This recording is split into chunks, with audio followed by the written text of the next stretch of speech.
තෙරුවන් සරණයි හැම දිනාටම. අදත් අපේ සුපුරුදු දහම් හමුවයි අප මේ පවත්වන්නට සූදානම් වන්නේ. විවහාර වර්ෂයෙන් අද 2021 වර්ෂයේ පෙබරවාරි මාසයේ 25 වෙනිදා බ්‍රහස්පතින්දාවක් ශ්‍රී ලංකා වේලාවෙන් උදෑසන 5:30ට අන්තර්ජාලය ඔස්සේ ස්කයිප් මාධ්‍යයෙන් අපි මේ විදියට මුණ ගැහෙනවා මේ දහම් හමුව සඳහා. අදත් අපේ සුපුරුදු කල්යාණ මිත්‍ර පිරිස ස්වාමීන් වහන්සේලා මෙහිණින් වහන්සේලා ඇතුළු කල්යාණ මිත්‍ර පිරිස මේ උතුම් අවස්ථාවට සම්බන්ධ වී සිටිනවා. හැම දිනම අපි තාම ගෞරවයෙන් සහ කල්යාණ මිත්‍රත්වයෙන් පිළිගන්නවා. අපි මෙවැනි දහම් හමුවක්, ධම් සභාවක්, ධර්ම සාකච්ඡාවක් දිගින් දිගටම පවත්වාගෙන යනු ලබන්නේ උතුම් ශාසනික කටයුත්තක් හැටියට. මේ බුද්ධ ශාසනය පැවතුනේ මේ විදිහට තමයි. පරපුරෙන් පරපුරට මේ තථාගත ධහම දැන අවබෝධ කරගෙන අනුගමනය කළා. එයින් ජීවිතයට අවශ්‍ය කරන නිවුණු සැනසුණු බව, නිවීම සැනසීම අත්පත් කරගත්තා. ඒ වගේම එය සාක්ෂාත් කරගත්ත ඇත්තෝ ඒ දහම් මඟ සෙසු අයටත් පුළුවන් ආකාරයෙන් තෝරලා බේරලා දීලා වටහලා දීලා ඒ දහම් මඟට යොමු වෙන ආකාරය කියලා දුන්නා. ඉතින් එයින් ඊළඟ පරපුරත් ඒ ආකාරයට ඊළඟ පරම්පරාවත් මේ විදිහට ශාසනගත වුණා. එහෙම නැත්නම් ධර්ම මාර්ගයට යොමු වුණා. එවැනි දහම් පරපුරක් මේ බුද්ධ ශාසනය කියලා කියන්නේ කල්යාණ මිත්‍ර පරම්පරාවක්. සත්පුරුෂ සාදු ජනයන්ගේ පරම්පරාවක් මේ යන්නේ. ඉතින් මේ සත්පුරුෂ භාවය ඇතිතාක්, මේ කල්යාණ මිත්‍රත්වයේ ඇතිතාක් මේ උතුම් දහම, මේ උතුම් ආර්ය ප්‍රතිපදාව ඉදිරියට යනවා.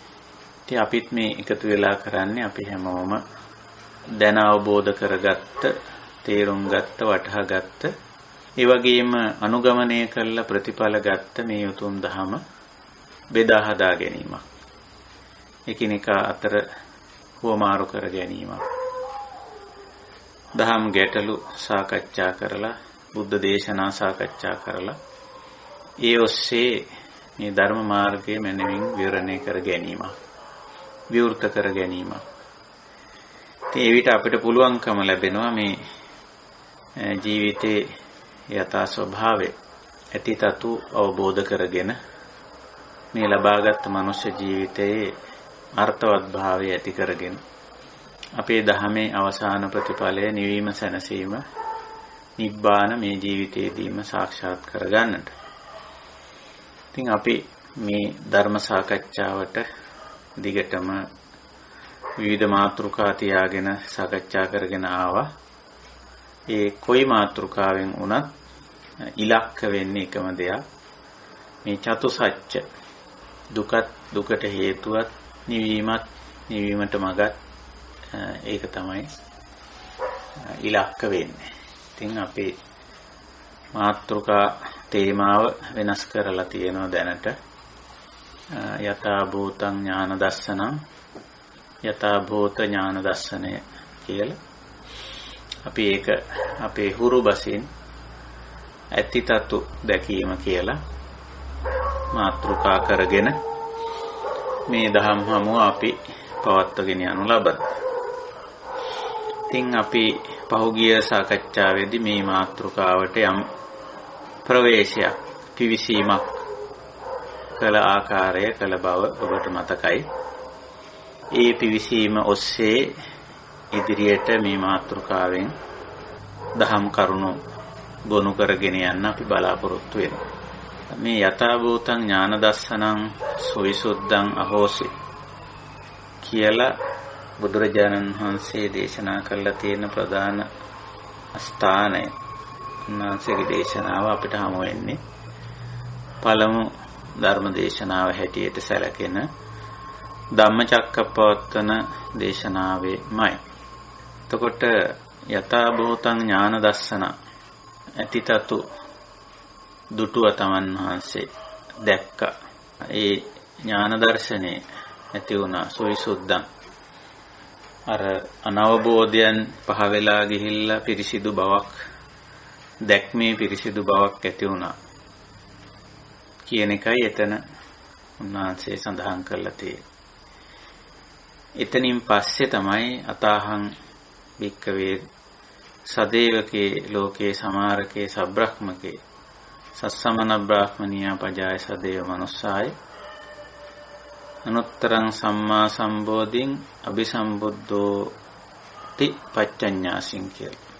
මේ සූත්‍ර පාඨය හැම දිනාටම හුරු පුරුදු සූත්‍ර පාඨයක්. අන්න එතෙන් සිට මම මේ බුද්ධ අවබෝධ කරගත්තා, බුද්ධත්වයට පත් වුණා කියන අවබෝධ ඥානය ලැබුවා කියන තත්වයෙන් හැඳින්වීමට සුදුස්සෙක් බවට පත් වුණා කියලා උන්වහන්සේ දේශනා කරනවා. එතකොට මේ බුද්ධත්වයේ කියන එක අවබෝධ ඥානය ලැබීම කියන එක බුදුරජාණන් වහන්සේට විතරක් සුවිශේෂ අනන්‍ය වෙන් කරලා තබන ලද දෙයක් නොවේ. අපි හැමෝම මේ විදිහට අවබෝධ ඥානය ලැබිය යුතුයි. යථා භූත ඥාන දර්ශනය ලබාගත යුතුයි. ඉතින් ඒ හරහා තමයි, ඒ මගින් තමයි, ඒ අනුව තමයි අපි දුක කියන දේ ධර්මතාවය දකින්නේ. දුකට හේතුව දකින්නේ. දුකින් මිදීම කුමක්දයි අවබෝධ කරගන්නේ. මිදීමේ මාර්ගය කුමක්දයි අවබෝධ කරගන්නේ. මේ විදිහට අත්‍යවශ්‍ය දේ දැන අවබෝධ කරගන්නේ මේ යථාභූත ඥාන දර්ශනය ඇතිතතු දැකීම නිසා. එතකොට මෙතෙන්දී ප්‍රශ්නයක් වගේ පැන නගින්න පුළුවන්. මොකද්ද මේ ඇතිතතු දැකීම කියලා කියන්නේ? යථාභූත පාලි වචනේ භූත කියන වචනේ අදහස භවති කියන ක්‍රියාපදයෙන් සකස් වෙන්නේ. භූත කියන එක ඒක යමක් සිදු වෙලා තිබෙනවා, යමක් වෙලා තිබෙනවා, යමක් පේන්න තිබෙනවා, ඇහෙනවා, පේනවා, දැනෙනවා, වැටහෙනවා කියන එකයි මේ මොහොතේ. මේ වර්තමාන මොහොතේ දකින දේ, ඇසෙන දේ, පෙනෙන දේ, ගන්ධ රස පහස වශයෙන් දැනෙන දේ, මනසට වැටහෙන දේ. ඕකට තමයි භූතං කියලා කියන්නේ. භූතං යථා. ඒ දේ යම්සේද යථා භූතං. මේ මොහොතේ පේන දේ, ඇහෙන දේ, දැනෙන දේ, වැටහෙන දේ කුමක්ද, කෙසේද, කවර ආකාරද?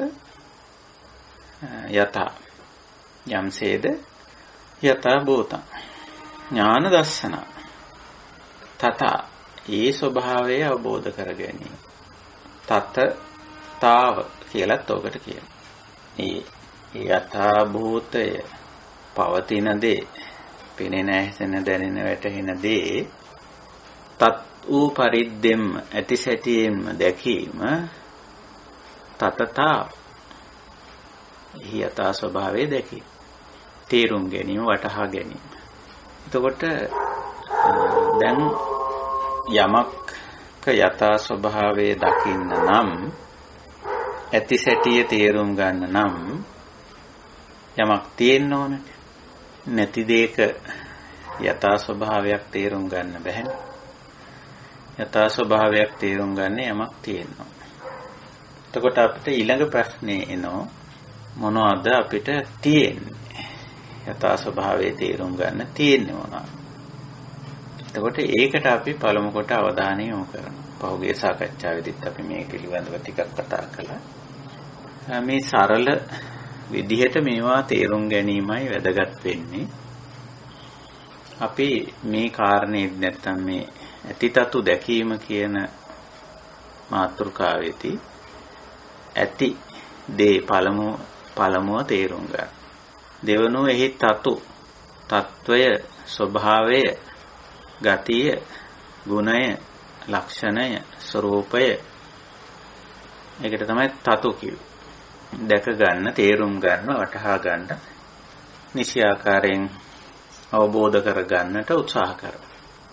ඒකට දැකීම නැත්නම් ඥාන දර්ශන කියලා අපිට ඔහොම මේ මාතෘකාව පැහැදිලි කරගන්න පුළුවන්. එතකොට මේ ඇති දේ, පවතින දේ කියන කාරණේ අපි තව ඩිංගක් සාකච්ඡාවට ගන්න බලාපොරොත්තු වෙනවා.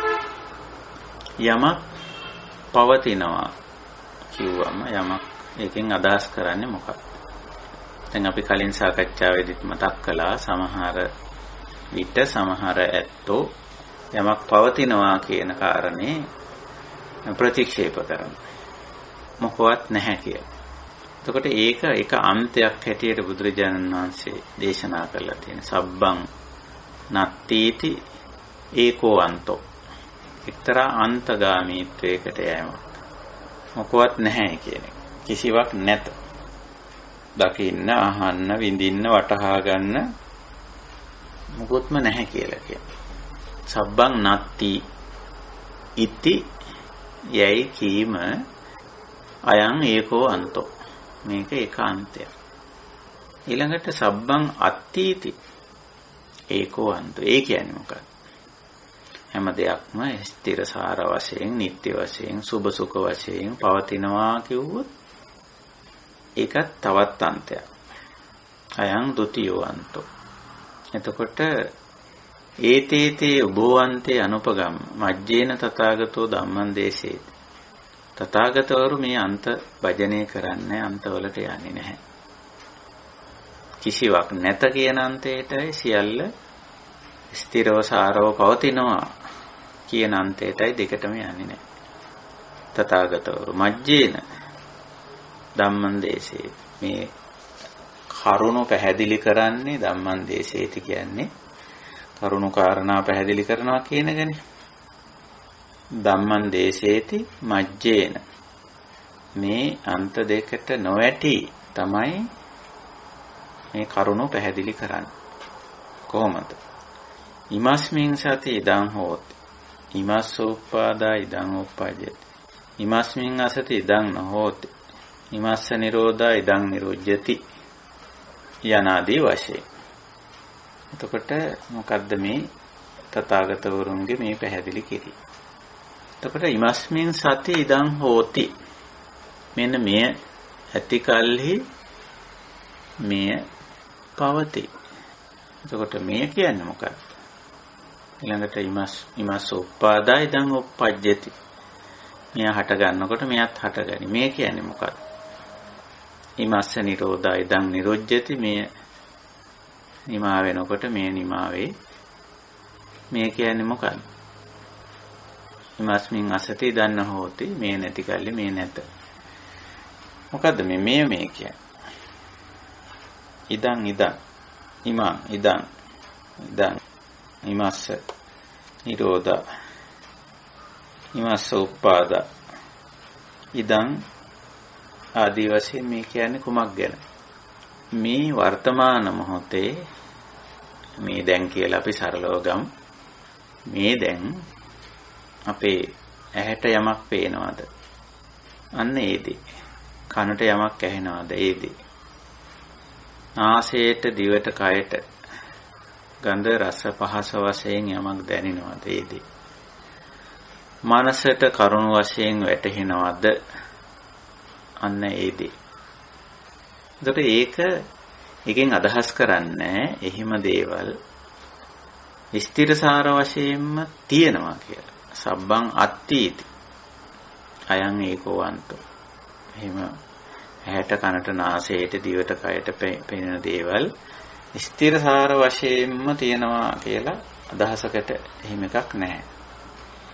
අනිත් එක ඔය ඇහැට, කනට, නාසයට, දිවට, කයට, මනසට ගෝචර වෙන දේවල් කියලා දෙයක් නැහැයි කියලා යන්නෙත් නැහැ. සබ්බං නත්තීති යන්තයට යන්නෙත් නැහැ. ඉමස්මින් සති ඉදං හෝති. ඒ කිව්වේ ඇහැ ඇත්නම් ඇහැ කියලා දෙයක් තියෙනවනම් ඇහි පෙනීම තියෙනවනම් පේන දෙයක් තියෙනවා. යමක් පේන්න පුළුවන්. පේනවා කියන එක සිද්ධ වෙනවා. ඇහක් ඇති කල්ලි, ඇහි පෙනීම ඇති කල්ලි, ඇහැට පෙනීමට නැත්තම් ඇහැට ගෝචර වන දේකොත් ඇති කල්ලි. ඕක තමයි ීමස්මින් සති කිව්වේ. මේ ඇති කල්ලි. නැත්තම් මේවා ඇති කල්ලි අපි කියමු තුනක් කියලා.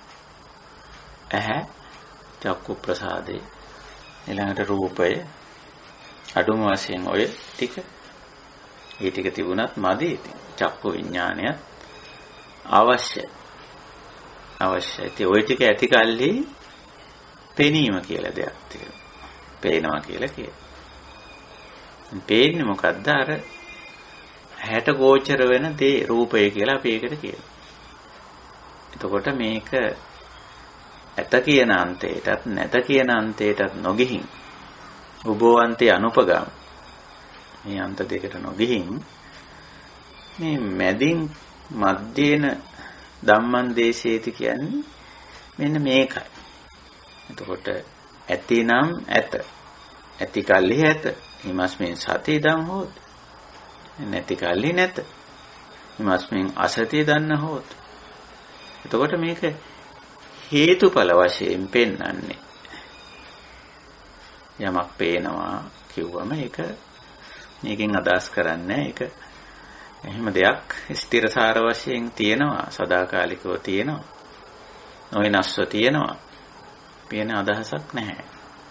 හිම මොහොතේ මේ පෙනීමට අදාළ කරුණු කාරණා යෙදිලා තියෙනවා. කරුණු කාරණා යෙදිලා තියෙනවා නම් පෙනෙනවා. අනිත් පැත්තට ඊට අදාළ කරුණු කාරණා යෙදිලා නැත්තම් ීමස්මින් අසති පෙනීමක් නැහැ. ඉදන් නොහොති. ඔය විදිහටයි හේතුඵල ධර්මතාවයක් විදිහට තමයි මේ ඇත්ත හෝ නැත්ත බුදුදහමේ පෙන්නන්නේ. ඇත්ත කියන එකෙන් අදහස් කරන්නේ මේ සත්‍ය කියන ත්‍ෘත් කියන අදහස නෙවෙයි. යමක පැවැත්ම කියන එක. නැත්ත කියන එකෙන් අදහස් කරන්නේ බොරුව කියන අදහස නෙවෙයි, නොපැවැත්ම කියන අදහස. ඇත්ත නැත්ත, පැවැත්ම නොපැවැත්ම, සති අසති. ඒකයි. භූත අභූත කියන වචන දෙක අපිට පාවිච්චි කරන්න පුළුවන්. එතකොට යථා භූතං ඥාන දස්සනන්නේ අපේ මාතෘකාව තේමාව යන්නේ. ඇත්ති තත්තු දැකීමනේ. දැන් ඇත්තක් තිබෙනවා.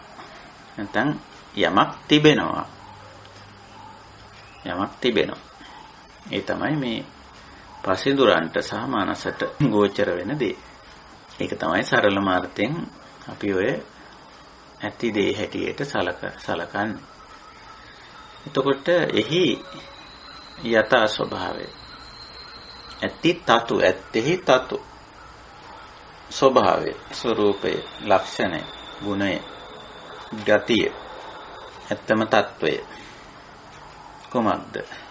දැන් මෙතෙන්දී තමයි අපිට මේ දහමේ ටිකක් බුද්ධ දේශනාවල ගැඹුරු තැන්වලට අපිට යන්න සිද්ධ වෙනවා.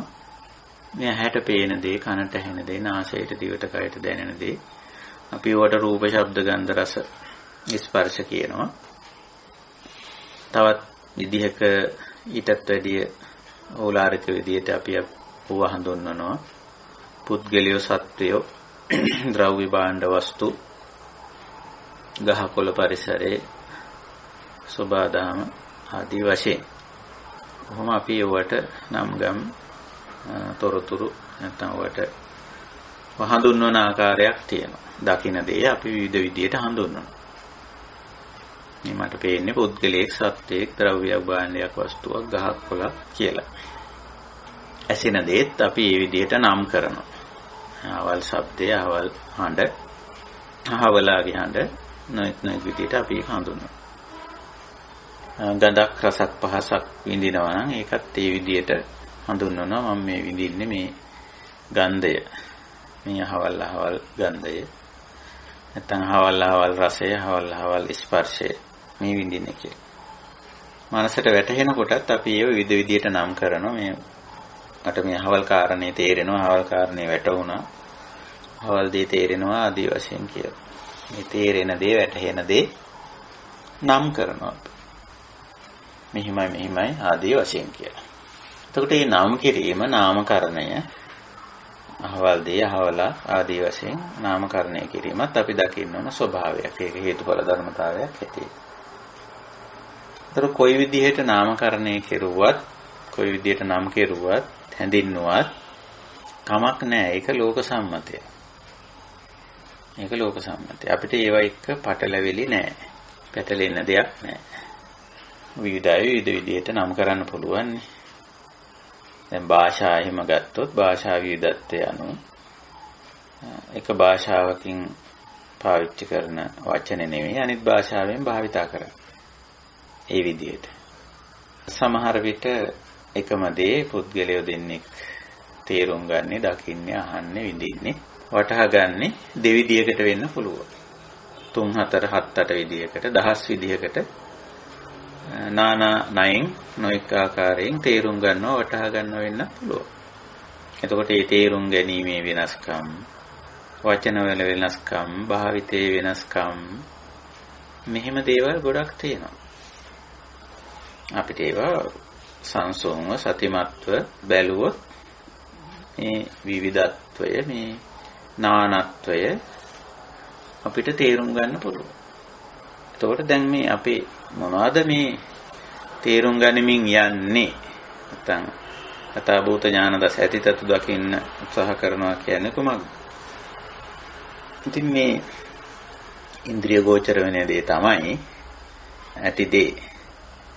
ඒකෙත් අපි දකිනවා නානත්වයක්, විවිධත්වයක්, විෂමත්වයක්. ඒකත් අපි දකිනවා.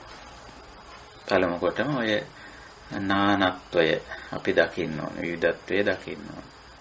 ඒක අවබෝධ කරගන්න ඕන. ඉතින් මම දකින විදිහටම අනිත් කෙනා දකින්නේ නැහැ. මේ මට පේනවා යමක්, මට ඇහෙනවා යමක්. එතකොට මම දකින විදිහටම අනිත් එක්කෙනා දකිනවය හෝ දැකිය යුතුය කියලා හිතුවොත් ඒක යථා ස්වභාවයට පටහැනි. යථා ස්වභාවයට පටහැනි. මොකද ඉමස්මින් සති ඉදං හෝති කියන හේතුඵල ධර්මතාවයට අනුව කෙනෙක් යමක් දකින්නේ, එය තේරුම් ගන්නේ, එය වටහා ගන්නේ ඉම මොහොතේ එය දැකීමට, එය වටහා ගැනීමට, එය තේරුම් ගැනීමට අදාළව ඔහු තුල පවතින ස්වභාවයේ අනු. ඉතින් අපි සරල උදාහරණයක් ගත්තොත් අපි යම් කිසි භාණ්ඩයක් කුඩා ළමයෙකුට පෙන්වුවොත්, ඒ වගේම තරුණ කෙනෙකුට, මැදිවියේ කෙනෙකුට, වයසක කෙනෙකුට පෙන්වුවොත් එකම දේ. අපි හිතමු නිකන් කුඩයක් කියලා. ඉතින් කුඩා දරුවෙකුට පෙන්වුවොත් එයා හිතයි මේක සෙල්ලම් බඩුවක්. සමහර විට තරුණ කෙනෙකුට හිතෙන්න පුළුවන් මේක විලාසිතාවට අරන් යන්න තියෙන උපකරණයක්. තවත් කෙනෙක් දන්නවා මේක වැස්සට ඉහළගෙන යන එකක්. ආදී වශයෙන් තේරුම් ගන්න. තම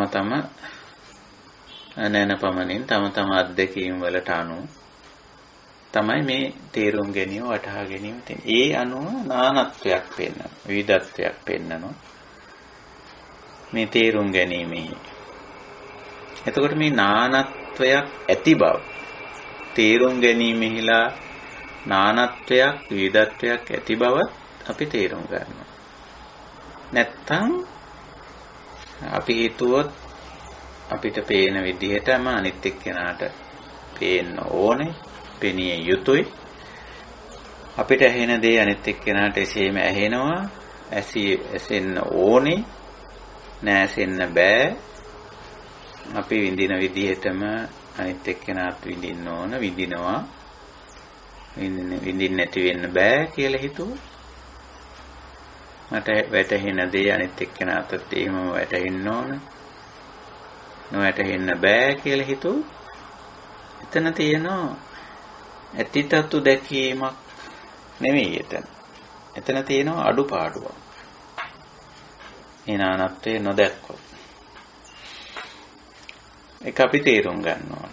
මොකද මේ වගේ දේවල් අපි මේ සාකච්ඡා කරන්නේ අපි අතර යම් ගැටලු ප්‍රශ්න ආරවුල් ඇතිවීමට හුඟක් වෙලාවට මේ නානත්වය කියලා දෙයක් තියෙනවා කියලා අවබෝධ කර නොගැනීම හේතු වෙනවා.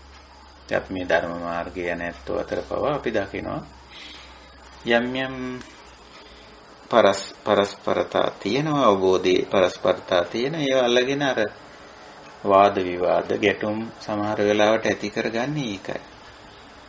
දකින්න ඕන මූලික වශයෙන් අවබෝධ කරගන්න ඕන දෙයක් එතන අවබෝධ කරගෙන නැහැ. අවබෝධ වෙලා නැහැ. මූලික වශයෙන් තේරුම් ගත යුතු දෙයක් අවබෝධ කරගත යුතු දෙයක්. ඒ තමයි මේ නානත්වය, විවිධත්වය දැකීමේ, ඇසීමේ, වැටහීමේ, තේරුම් ගැනීමේ විවිධත්වයක් තිබෙනවා. විවිධත්වයක් තියෙන බුදුරජාණන් වහන්සේට මේ නානා නයින්, ඒ කියන්නේ නොඑක් න්‍යායන්ගෙන්, නොඑක් ආකාරවලින් අනේක පරියාය කියලාත් ඔකට කියනවා. නොඑක් ක්‍රමවලින් ධර්මයේ දේශනා කරන්න උනේ ඇයි? එහෙම සිද්ධ වුණේ ඇයි? මෙන්න මේ නානත්ව ස්වභාවය නිසා. ඒක නිසා බුදුරජාණන් වහන්සේ විවිධත්වය, නානත්වය, විෂමත්වය කියන එක ධර්මතාවයක් හැටියටම අපිට ඉදිරිපත් කරලා තියෙනවා. නානත්ත් කාය, නානත්ත් සංඤිනෝ කියන කාරණේ. ඉතින් ඕක පළමු කොට අපි අවබෝධ කරගන්න ඕන. මේ ජීවිතේ ගත කරනකොට හුඟක් වෙලාවට අපි ඕක ගැන අවබෝධයක් නැහැ. දුක ඇති වෙන්න එක හේතුවක්. අපි දැන් මේ අපේ ඉලක්කය චතුසත්‍යය හරහා නිවන. එතකොට මේ නානත්වය යථා ස්වභාවයෙන් නැත්තම් ඇති තතු වල එකක් තමයි ඇත්ත తত্ত্বය. ඇත්ත తত্ত্বයන්ගේ එකක් තමයි මේ නානත්වය. විවිධත්වය, විෂමත්වය කියලා අපි ඔකට ගන්න පුළුවන්. ඔකේ අනිත් පද ඒකත්වය, සමතත්වය. එහෙම නැහැ. සම නැහැ, විෂම ලක්ෂණ පෙන්නනවා. ඒකත්ව නැහැ, නානත්ව ගතිය පෙන්නනවා. ඒක විද නැහැ, විවිධයි. එහෙමයි ස්වභාවය. ඉතින් අපි ඒක තේරුම් අරගෙන ඒ විවිධත්වයේ තුල ජීවත් වෙන්නත් අපිට හැකියාව තියෙනවා. එහෙම නැත්නම් ඒකත්වයකට ගන්න උත්සාහ කෙරුවොත් ඒක කරන්න බැහැ. ආපහු ගැටුමකට. නැත්නම් ආපහු දුෂ්කරතා දුකකට ඇදගෙන වැටෙනවා. ඉදන් දුක්ඛං. කොහොමද මේ දුෂ්කරතාවය මතුවලා ආවේ? මේ දුක්ඛය ආවේ කොහොමද? කියලා බලපුවාම අපි නානත්වයේ, විවිධත්වයේ, විෂමත්වයේ, තවත් කිව්වොත් විචිත්‍රත්වයේ කියන දේ අපි පිළි අරගෙන නැහැ. අපි ඒකත්වයට ගිහිල්ලා එක ආකාරයකට එකම ස්වરૂපයකින් තියෙන්න ඕන කියලා හිතනවා. පවතින්න ඕන කියලා හිතනවා. එහෙම ලක්ෂණයක් තියෙනවා ඇත්තටම ලෝකේ. ඉතින් ඒක නිසා එහෙම එක දෙයකට, එක ආකාරයකට, එක ස්වરૂපයකට ගොනු කරන්න දරන ප්‍රයත්නයන් බලන්න අපේ ජීවිතවල තියෙන. අපි මේවා හොඳයි නරකයි කියන නිගමනයකට දැම්මෙන්න අවශ්‍ය නැහැ. අපි මේ ධර්මතා තේරුම් ගැනීමක් කරන්න මේ උත්සාහ කරන්නේ. ඒක තමයි මේ ඇති තත්තු දැකීම කියලා කියන්නේ. ඉතින් අපි එහෙම උත්සාහ කරනවා. හැම දෙයක්ම එක විදියකට, එක ආකාරයකට පවතින්න ඕනේ කියන අදහසට ඇවිදින් ඉතින් එක විදිහක් කරන්න උත්සාහ කරනවා. ඒකට ගොනු කරනවා, එහෙම කරගන්න. ඉතින් ලෝකේ බලන මිනිස්සු සමහර වෙලාවට එහෙම ගොනු වෙනවා. ජාතීන් වශයෙන්, ජාතියක් හැටියට, ජන වර්ගයක් විදියට. නැත්තම් කිසියම් ආගමකින්, සංස්කෘතියකින්, භාෂාවකින් මොහොතකින් හරි එකකට ගොනු කරගන්න, එක විදිහක් කරන්න, එක ආකාරයක් කරන්න උත්සාහ කරනවා. හැබැයි මේකෙදි කියන්න පුළුවන් මේ එක විදිහක් වුණාම පහසුයිනේ. ලේසියිනේ කියන එක. ඒක ඇත්ත ඒක.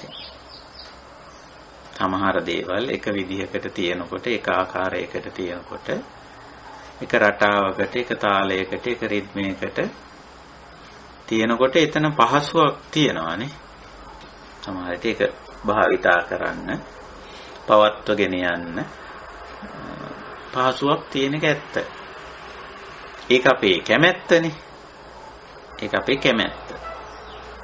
ඒක යථා ස්වභාවය කියලා ගන්න හොඳ නැහැ.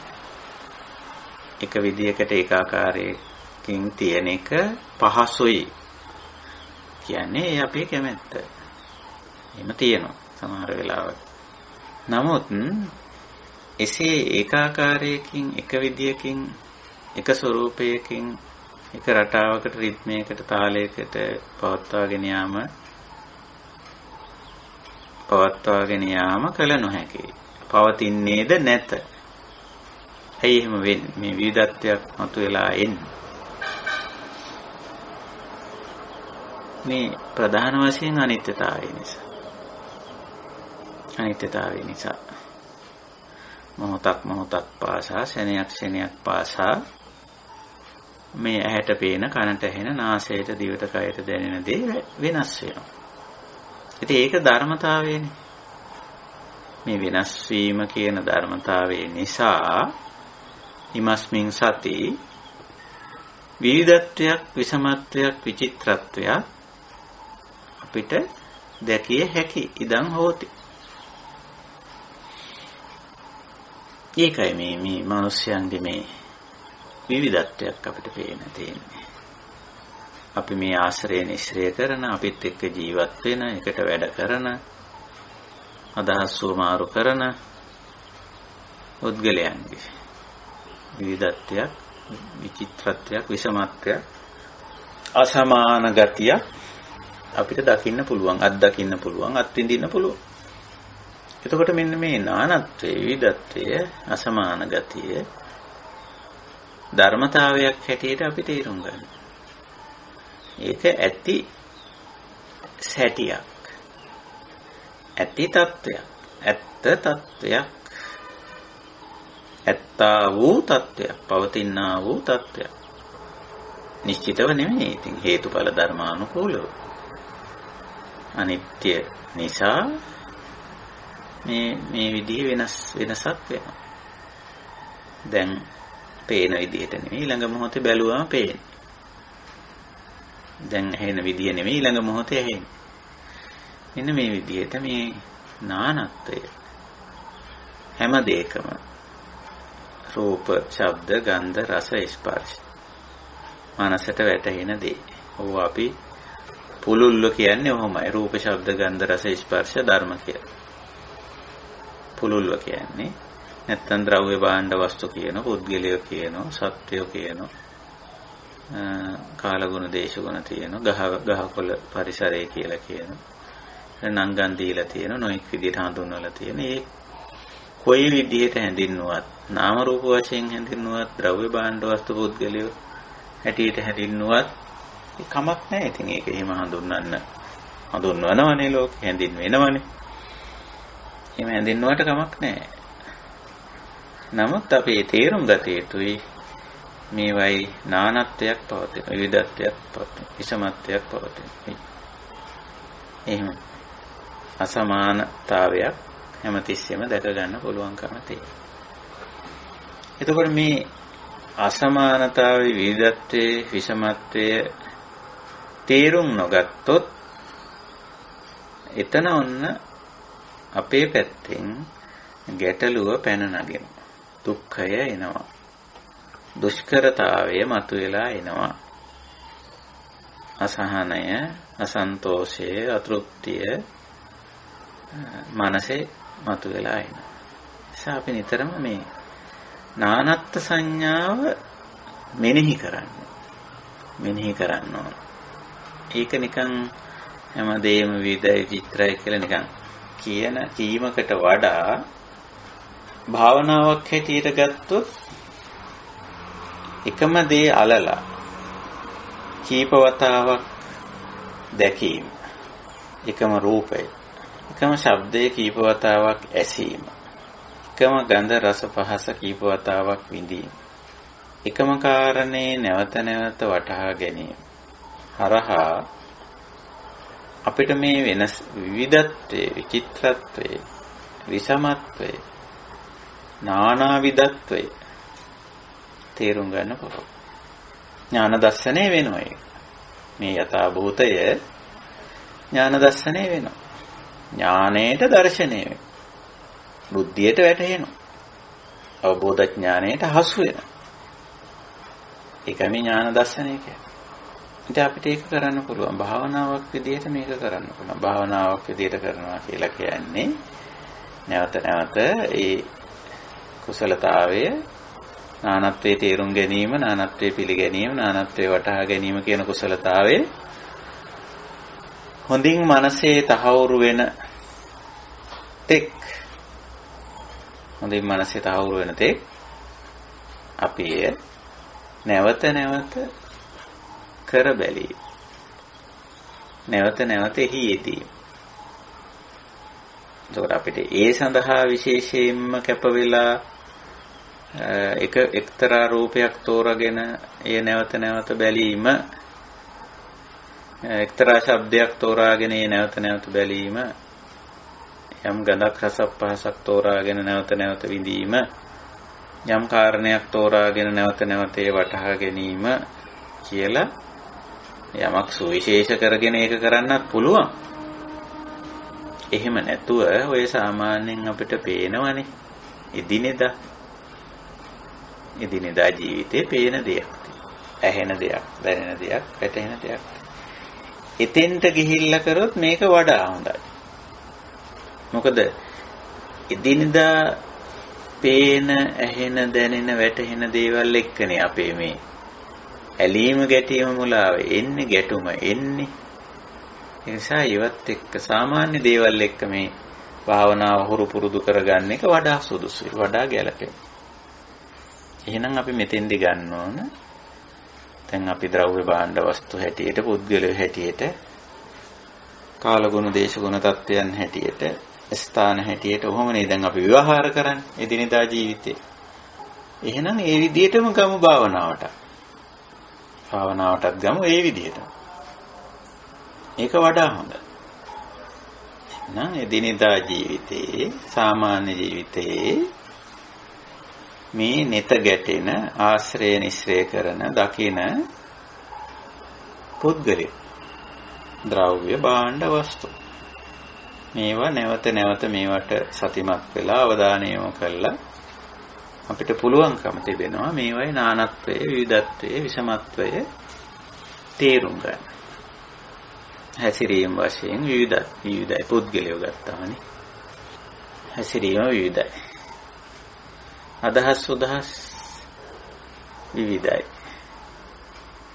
ප්‍රතිචාර දක්වන්නේ විවිධ විදිහටනේ. එකම දෙයට උනත් ප්‍රතිචාර දක්වන්නේ විවිධ විදිහට. තේරුම් ගන්නේ විවිධ විදිහට. එහෙමයි.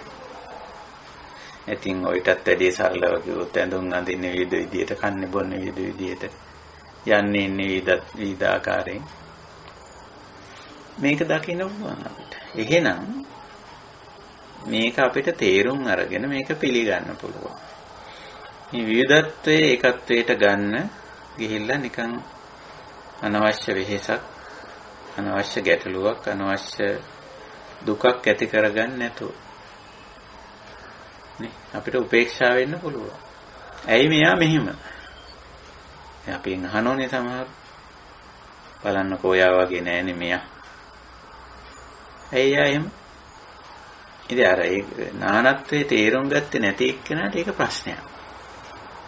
එහෙම අහනවනේ. බලන්නකෝ ඔයාගේ නෝනා ඔයා වගේ නෙමෙයි. ඔයාගේ මහත්තයා ඔයා වගේ නෙමෙයි. බලන්නකෝ ඔයාගේ දරුවෝ ඔයා වගේ නෙමෙයි. ඔයාගේ අම්මා අප්පච්චි අම්මා තාත්තා ඔයා වගේ නෙමෙයි. එයා හරි වෙනස්නේ. එහෙම කියනවනේ. එතකොට අපි එතෙන්දී අර මේ නානත්වය මේ ධර්මතාවය මේ යථා ස්වභාවය යථා භූතය යථා පරිදි ඥාන දර්ශනය වෙලා නොතිබ්බොත් අපිට මේ අපිත් ඒක අල්ලගෙන ඒක ගැන කලබල වෙන්න ඉඩ තියෙනවා. ඇත්ත නෙමෙයි මං වගේ නෑනේ මෙයා. මෙයත් මං වගේම වෙන්න ඕන. ආදී වශයෙන් හිතලා එහෙම වෙන්න ඉඩ තියෙනවා. ඉතින් අපිට එතෙන්දී නිකම්ම මේ ධර්මතාවය අවබෝධ වෙලා තිබුණොත් નિરાයාසයෙන්ම අපිට උත්තරේ එනවා. ඔය ඉතින් එහෙම තමයි. විවිධයිනේ පුද්ගලයෝ. ඒක නිකන් හුදු කීමට කටින් නිකන් කියමනක් විතරක් වෙන්න බෑ. කියමනක් විතරක් වෙන්න බෑ. ඒක ඇත්තටම අපි පිළිගන්න දෙයක් වෙන්න ඕන. ඒ පිළිගන්න දෙයක් වුණොත් තමයි මෙතන අපිට දුකක් ඇති නොවෙන්නේ. අපි සාමාන්‍යයෙන් ඔය කාරණා කීමට කියන. ඔව් ඉතින් මිනිස්සු විවිධයිනේ. එක එක්කෙනා එක විදිහයිනේ කියලා කියනවා. ඒ කියමන නෙමෙයි අපි මෙතෙන්දි ගන්නෙ. ඥාන දර්ශනය. ප්‍රඥාවෙන්ම මේක දකිනවද අපි? ප්‍රඥාවෙන්ම දකිනවද? මේ යථා භූතය. මේ ඇති තතුව මේ පවතින දේ මේ තතුව මේ ස්වභාවය මේ මොන ස්වභාවයද මේ නානත්ව ස්වභාවය ඊදත්ව ස්වභාවය විචිත්‍රත්ව ස්වභාවය විෂමත්ව ස්වභාවය. ඇත්තටම අපි ඒක හේතුඵල ධර්මානුකූලව වෙන දෙයක් වෙන්න පුළුවන් දෙයක් හැටියට අපි පිළිගන්නවද කියන එකයි මේ අපි මෙතෙන්දී අවධානයට ගන්න. ඕක අපිට ප්‍රකාශනයක් විදිහට කියන්නත් පුළුවන් ලියන්නත් පුළුවන්. නමුත් ඒක නෙමෙයි. මේ සිද්ධිය මේ ස්වභාවය මේ తত্ত্বය මේ ලක්ෂණය අපි පිළිගන්නවා කියන කාරණා. ඊළඟට පිළිගැනීම විතරක්ම නෙමෙයි අපි ඒ ස්වභාවය අනුව කටයුතු කරන්න තරම් අපිට දක්ෂකමක් තියනවාද? ඔයා වගේ නෙමෙයිනේ. ඔයා වගේ අහවලා. ඔව් කියලා ඒකට කලබල නොවි. ඒකට අමුත්තක් දක්වන්නේ නැතුව ඒක එහෙමයි කියලා පිළිගන්න පුළුවන් අපිට. මං වගේ නෙමෙයි. මගේ අහවලා. ස්වාමි පුරුෂයා හරි භාර්යාව හරි දරුවා හරි අම්මා හරි තාත්තා හරි යාළුවා මිත්‍රයා එකට වැඩ කරන එක්කෙනා කවුරු හරි වේවා. ඔව් වෙනස්. ඊළඟට මේ වෙනසත් එක්ක පවතින්න පුළුවන්. ඒ පැවැත්මේ කුසලතාවය. මේ විවිධත්වයේ මේ විචිත්‍රත්වයේ විෂමත්වයේ පිළිගන්නවා එක පැත්තකින්. ඊළඟට ඒකත් එක්ක පවතින්න පුළුවන්කම. අන්න ඒක. එහෙම පුළුවන් නම් එතන ලොකු නිවුණු බවක් සැනසුණු බවක් අපේ ජීවිතේට එකතු වෙනවා. අපි මේවා සාකච්ඡා කරන්නේ මේ නිවීමට සැනසීමට අදාළවයි. අපිට මේ විවිධත්වයේ මේ විෂමත්වයේ මේ විචිත්‍රත්වයේ නානත්වය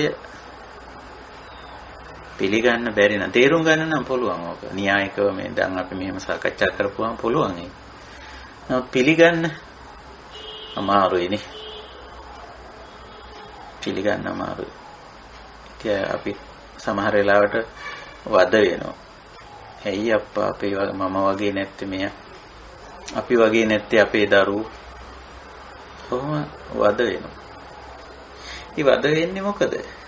එතන දුකක් නේ තියෙන්නේ. යම් කිසි දුෂ්කරතාවයක් විඳීමක් නේ තියෙන්නේ. දුක් විඳීමක් එතන තියෙන්නේ.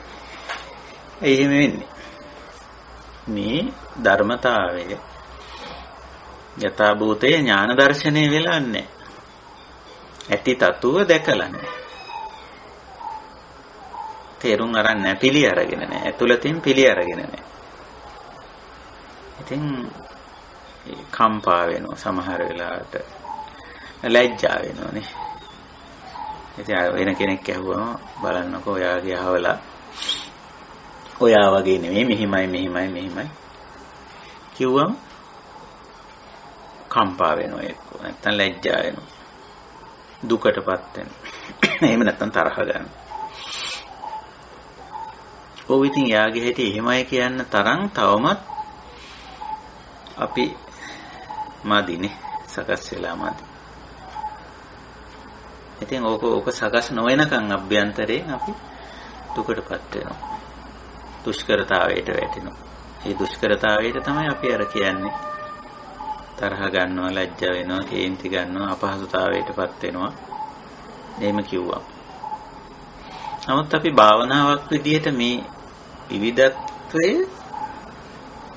විෂමත්වය නානත්වය නිතර දකින්නවා. අපි කරන්නේ ඕකනේ දකින්න උත්සාහ කරනවට වැඩිය විවිධත්වයේ ඒකත්වයට ගේන්න උත්සාහ කරනවා. නානත්වයේ ඒකත්වයට ගේන්න උත්සාහ කරනවා. ඒකනේ කරන්නේ. ඒක දකින්න උත්සාහ කරනවට වැඩිය අපි ඒකට මැදිහත් වෙන ගතිය තමයි වැඩි. එහෙම බෑ මේවා එක විදිහක් වෙන්න ඕන එක පිළිවෙලකට ඉන්න ඕන ඒක ලෝක සම්මතයේ හැටියට ඉතින් එහෙම එහෙම වෙන්න ඕනේ කියලා අපිට කියන්න පුළුවන්. ලෝක සම්මතයේ හැටියට කවුරුත් එහෙමනේ කියන්නේ. එක විදිහක් වෙන්න ඕනේ කියලා.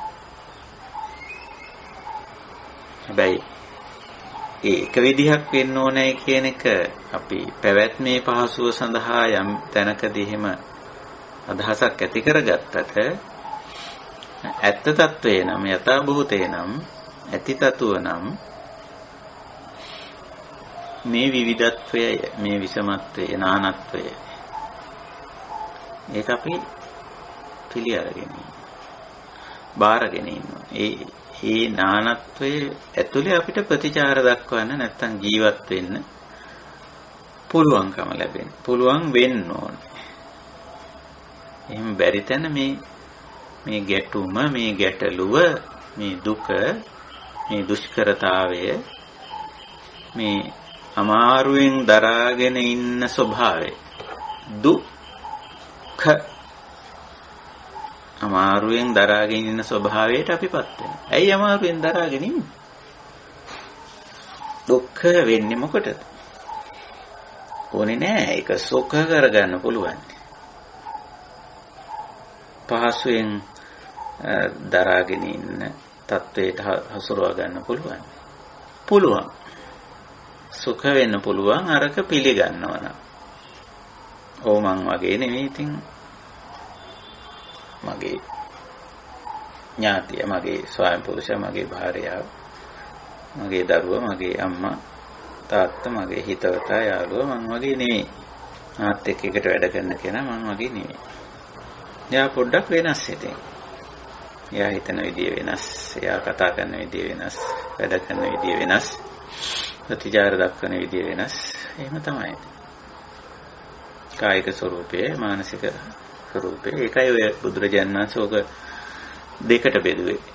නානත්ත කාය සංඤිනෝ කියලා දෙකට බෙදලා පෙන්නන්නේ. තේරුම් ගන්න විදිය වටහා ගන්න විදිය වෙනස් ඉතින්. ඉතින් මේ වෙනස් එක්කෙනත් එක්ක තමයි මං ඉන්නේ. මට පුළුවන් ඉන්නේ යත් එක්ක. වැඩ කරන්න පුළුවන්, යත් එක්ක ජීවත් වෙන්න පුළුවන්, කටයුතු කරන්න පුළුවන්. ඔන්න ඔය දක්ෂකම. ඔය කුසලතාව. ඔක මහා ගැඹුරු කුසලතාවය. දැන් පුද්ගලයා විතරයිනේ අපි මෙතෙන්දි ගත්තේ. පුද්ගලයෝ තමයි ප්‍රධාන වශයෙන්. පුද්ගලයොත් එක්ක විතරක් නෙවෙයි අපි තවත් පොඩ්ඩක් වටපිටාවට ගිහිල්ලා බැලුවොත් අපි කිසියම් කාලගුණ දේශගුණ තත්ත්වයන් එක්කත් මේ ජීවත් වෙන්නේ. නේ අපේ වටපිටාව පවා විවිධයි. සමහරට අද ඉන්න තැන නෙමෙයි අපි හෙට ඉන්නේ. වෙන තැන. එතන ඊට වැඩි වෙනස් මෙතෙන්ට වැඩි එතන වෙනස්. මේ විදිහට. ඉතින් අපිට ඔන්න ඔය විදිහට මේ විවිධත්වය, මේ විචිත්‍රත්වය, මේ විෂමත්වය හැම දෙයක් තුලින්ම පුද්ගලයා තුලින්, පුද්ගලයාගේ ගතිගුණ තුලින්, පුද්ගලයාගේ තේරුම් ගැනීම ආකල්ප විකල්ප තුලින් පුද්ගල ප්‍රතිචාර තුලින්, කාලගුණ දේශගුණ තත්වයන් තුලින් අපිට දකින්නත් තේරුම් ගන්නත් ඒ සමග කටයුතු කරන්නත් අපිට පුළුවන්කම ශක්තිය තියෙනවා. මේක ඇත්තටම හොඳ ගැඹුරු භාවනාවක්. හුරු පුරුදු විය යුතුයි. අවබෝධ කරගත යුතුයි. ඉතින් අද මම විශේෂයෙන් මේ ධම් සභාවේදී ධර්ම සාකච්ඡාවේදී මතු කරන කාරණේ ඕක. ඕක යථා භූතයක්. ඇත්ත තත්ත්වයක්. ඇති තතුවක්. එතකොට ඒක අපි ඥාන දර්ශනය කරගන්න ඕන. අපේ ඥාණයෙන් දර්ශනය කරගන්නේ දකිනවා හුදෙක් තේරුම් ගන්නවා විතරක් නෙවෙයි පිළිගන්නවා. තේරුම් ගැනීම පිළිගැනීම ඊළඟට ඒ අනුව ඒ ධර්මතාව අනුව ජීවත් වීම. ඒකනේ භාවනාවේදී වචන තුනක් පාවිච්චි වෙන්නේ. පජානාති සික්ඛති විහෙරති කියලා. පජානාති කියන්නේ යමක් ඒ ධර්මතාවයේ මනමින් අවබෝධ කර ගැනීම. තේරුම් ගැනීම. අපිට මෙහෙම සාකච්ඡා සම්මන්ත්‍රණ වලින් එහෙම තේරුම් ගන්න පුළුවන්, වටහා ගන්න පුළුවන්. නමුත් ඒකට හුරු පුරුදු වෙන එක සික්කති. එතන තමයි ටිකක් අමාරු. ඉතින් අපිට හුරු පුරුදු වෙන්න සිද්ධ වෙනවා. මේ පුද්ගලයන්ගේ නානත්වයේ පුද්ගල නානත්වයේ විතරක් නෙවෙයි, ද්‍රව්‍ය නානත්වයේ, පාරිසරික නානත්වයේ, විෂමත්වයේ එක විදියකට තියෙන්නේ. දැන් මේ තිබුණු කාලගුණ දේශගුණ තත්ත්වය තව පොඩ්ඩකින් වෙනස් වෙනවා. ඉතින් අපි හැබැයි ඒවත් එක්ක ටිකක් කටයුතු කරන්න ටිකක් එකඟයි නේ. ඒක පිළි අරගෙන වැඩ කරනවා නේද? දැන් කාලගුණ තත්ත්වයේ දේශගුණ තත්ත්වයේ වෙනස් වෙනවා කියලා අපි පිළි අරගෙන ඉන්න. ඒක නිසා කුඩේ අරගෙන වහින්න පුළුවන්. සමහරට වහින්න පුළුවන්. තදාවෝ වැටෙන්න පුළුවන්. මේ තියෙන සෞම්‍ය කාලගුණේ වෙනස් වෙන්න පුළුවන්. ඒක නිසා කුඩේ අරගෙන යනවා. ඒකට අපි ඒක පිළි අරගෙනක් තියෙනවා. ඒකට අනුගත වෙන්න සූදානමකුත් තියෙනවා. ඉතින් සෞම්‍ය කාලගුණ තත්ත්වය වෙනස් වෙලා වහින්න පටන් ගත්තොත් ඉතින් අපි කුඩේ දිග අරගන්න. කුඩේ දිග අරගෙන අපි නොතෙමී යනවා. එහෙම නැත්නම් තදවුව වැටුනොත් අපි කුඩේ දිග අරගෙන අවරස්මියෙන් බේරිලා යනවා. දැන් ඔහොම එකක් අපේ ජීවිතේ අපි කරනවානේ. ඇයි එහෙනම් අපි පුද්ගලයෝ සමග කටයුතු කිරීමේදී මේ ස්වභාවයට අපිට එන්න අපහසු, එන්න නොහැකි වෙලා තියෙනවා. මම කියන්නේ හැමෝටම එහෙම බැහැයි කියලා. බොහෝ ඇත්තන්ට පුළුවන් ධර්ම මාර්ගයේ ආපු ඇත්තන්ට මේ නානත්වයේ තේරුම් ගන්නත්, නානත්වයේ පිළිගන්නත්, නානත්වයට හුරු වෙන්නත්, ඒ නානත්වයේ සමග ජීවත් වෙන්නත් පුළුවන් වෙලා තියෙනවා. පුළුවන් ඇත්තෝ දුකෙන් මිදෙන්න. දුෂ්කරතාවයක් නෑ. අර කුඩේ අරගෙන ගිය මිනිස්සයා වැස්සාපුවම කුඩේ ඉහළ ගත්තා. වැස්සෙත් යනවා දැන්. එහෙම නැති එක්කෙනාට ගමන නතර කරන්න වෙනවා. නේ. දැන් ඉතින් යන්න විදියක් නෑ. තෙමිතිම යන්නේ කොහොමද? ඇඳුම් කැඩුම් තෙමෙනවා. අතේ තියෙන දේ තෙමෙනවා. ඉතින් යන්න විදියක් නෑ. ගමන යන්න බැරි වෙනවා. නමුත් මේක පිළි අරගෙන, මේක තේරුම් අරගෙන, මේකට සූදානම් වෙලා ඉන්න කෙනාට ඒ විවිධත්වයේ වෙනස මතුවලා ආවා. තිබුණු සෞම්‍ය කාලගුණ තත්ත්වය වෙනස් වෙලා වහින්න පටන් ගත්තා. එතනදී යාට ගැටලුවක් නැහැ. ඉතින් කාලගුණ දේශගුණ තත්ත්වය වෙනස් වුණා තමයි. ඒත් පුද්ගලයා ඒක තේරුම් අරන් තියෙනවා. ඒකට පුරුදු පුහුණු වෙලා තියෙනවා. සූදානමක් තියෙනවා. නැත්නම් ඒ තත්ත්වය ඇති වුණාම, මේ නානත්වය ඇති වුණාම, විෂමත්වය ඇති වුණාම එයාට පුළුවන්කම තිබෙනවා දුකටපත් නොවි කටයුතු කරන්න. මෙන්න මේක තමයි මේ නිවුණු සැනසුණු බව, නිදුක් බව, දුක්ඛ නිරෝධ, දුෂ්කරතාව මගහරවා ගන්නවා කියන්නේ. ওই දුක්ඛය දරා ගැනීමට අපහසු බව පළමුවෙන් එන්නේ මනසේ. මනසේ ඇති. ඇයි මේ මනසේ ඇති වෙන්නේ? මේ ධර්මතා මේ යථා ස්වභාවයන් ඇති තතු වටහා නොගැනීම එක් පැත්තකින්, ඇත්ත తත්වයේ ඇති තතු පිළි නොගැනීම තව පැත්තකින්, ඇත්ත සමග ජීවත් වීමට හුරු පුරුදු නොවීම තව පැත්තකින්. මෙන්න මේවා තමයි බලපාන්නේ. ඉතින් මේවා අපි හොඳට ගැඹුරින් විමසලා කල්පනා කරලා වටහා ගත යුතු කාරණා. භාවනාවක් හැටියට පුරුදු පුහුණු වෙන්න ඕන. නානත් සංඥා වඩන්න ඕන. අපේ මේ සංඥා භාවනා කියලා කොටසක් අපේ ධර්මයේ උගන්වන. ඒක අතර මේ ප්‍රධාන දෙයක් මේක. නානත් සංඥාව ඇතුලේ තවත් බොහෝ දේ තියෙනවා. අනිත්‍ය සංඥාවක් තියෙනවා. එයි මේ විවිධත්වයක්, එයි මේ විෂමත්වයක්, නානත්වයක් වෙනස් වෙනවානේ. වෙනස් වෙන නිසා නේ මෙහෙම වෙන්නේ කියලා.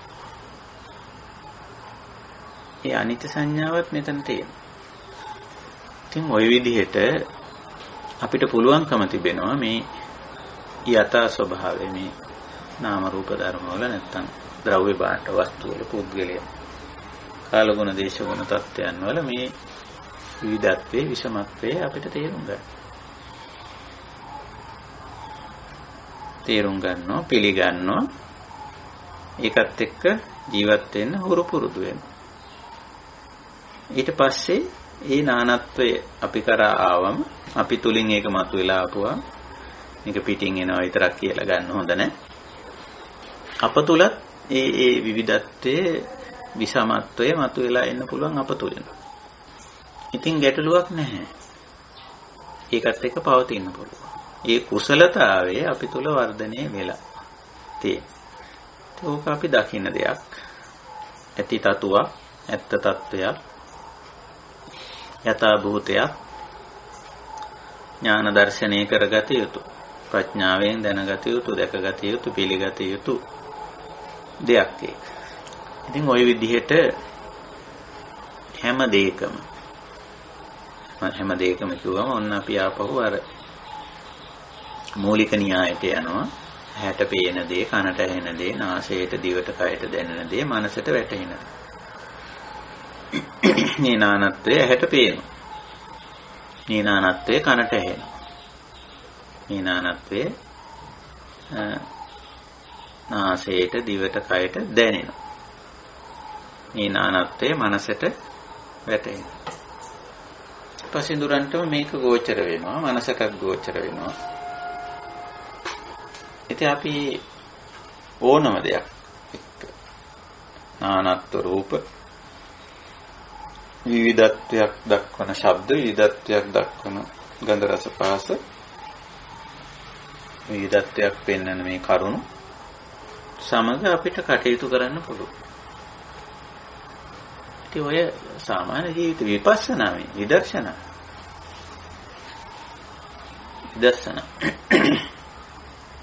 ඉතින් ඔය ස්වභාවය බුදුදහමේ උගන්වන විශේෂ කුසලතාවය විපස්සනා කියලා කියන්නේ.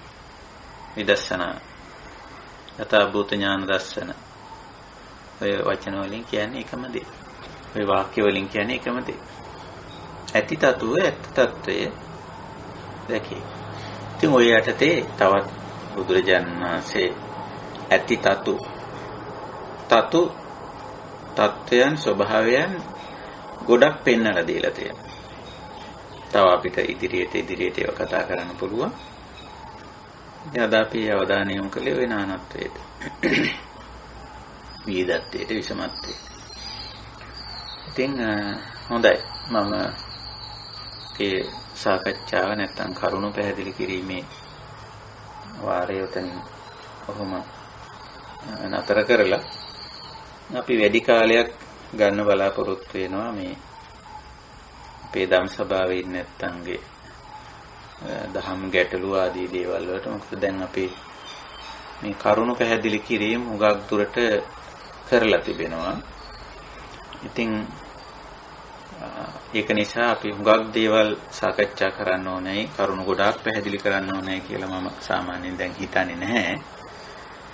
ඉතින් වඩා වැදගත් වෙනවා අපිට අපේ ජීවිතේ මේ දේවල් සමග කටයුතු කිරීමේදී කොහොමද අපි මේ දහමට අනුව වැඩ කටයුතු කරන්නේ?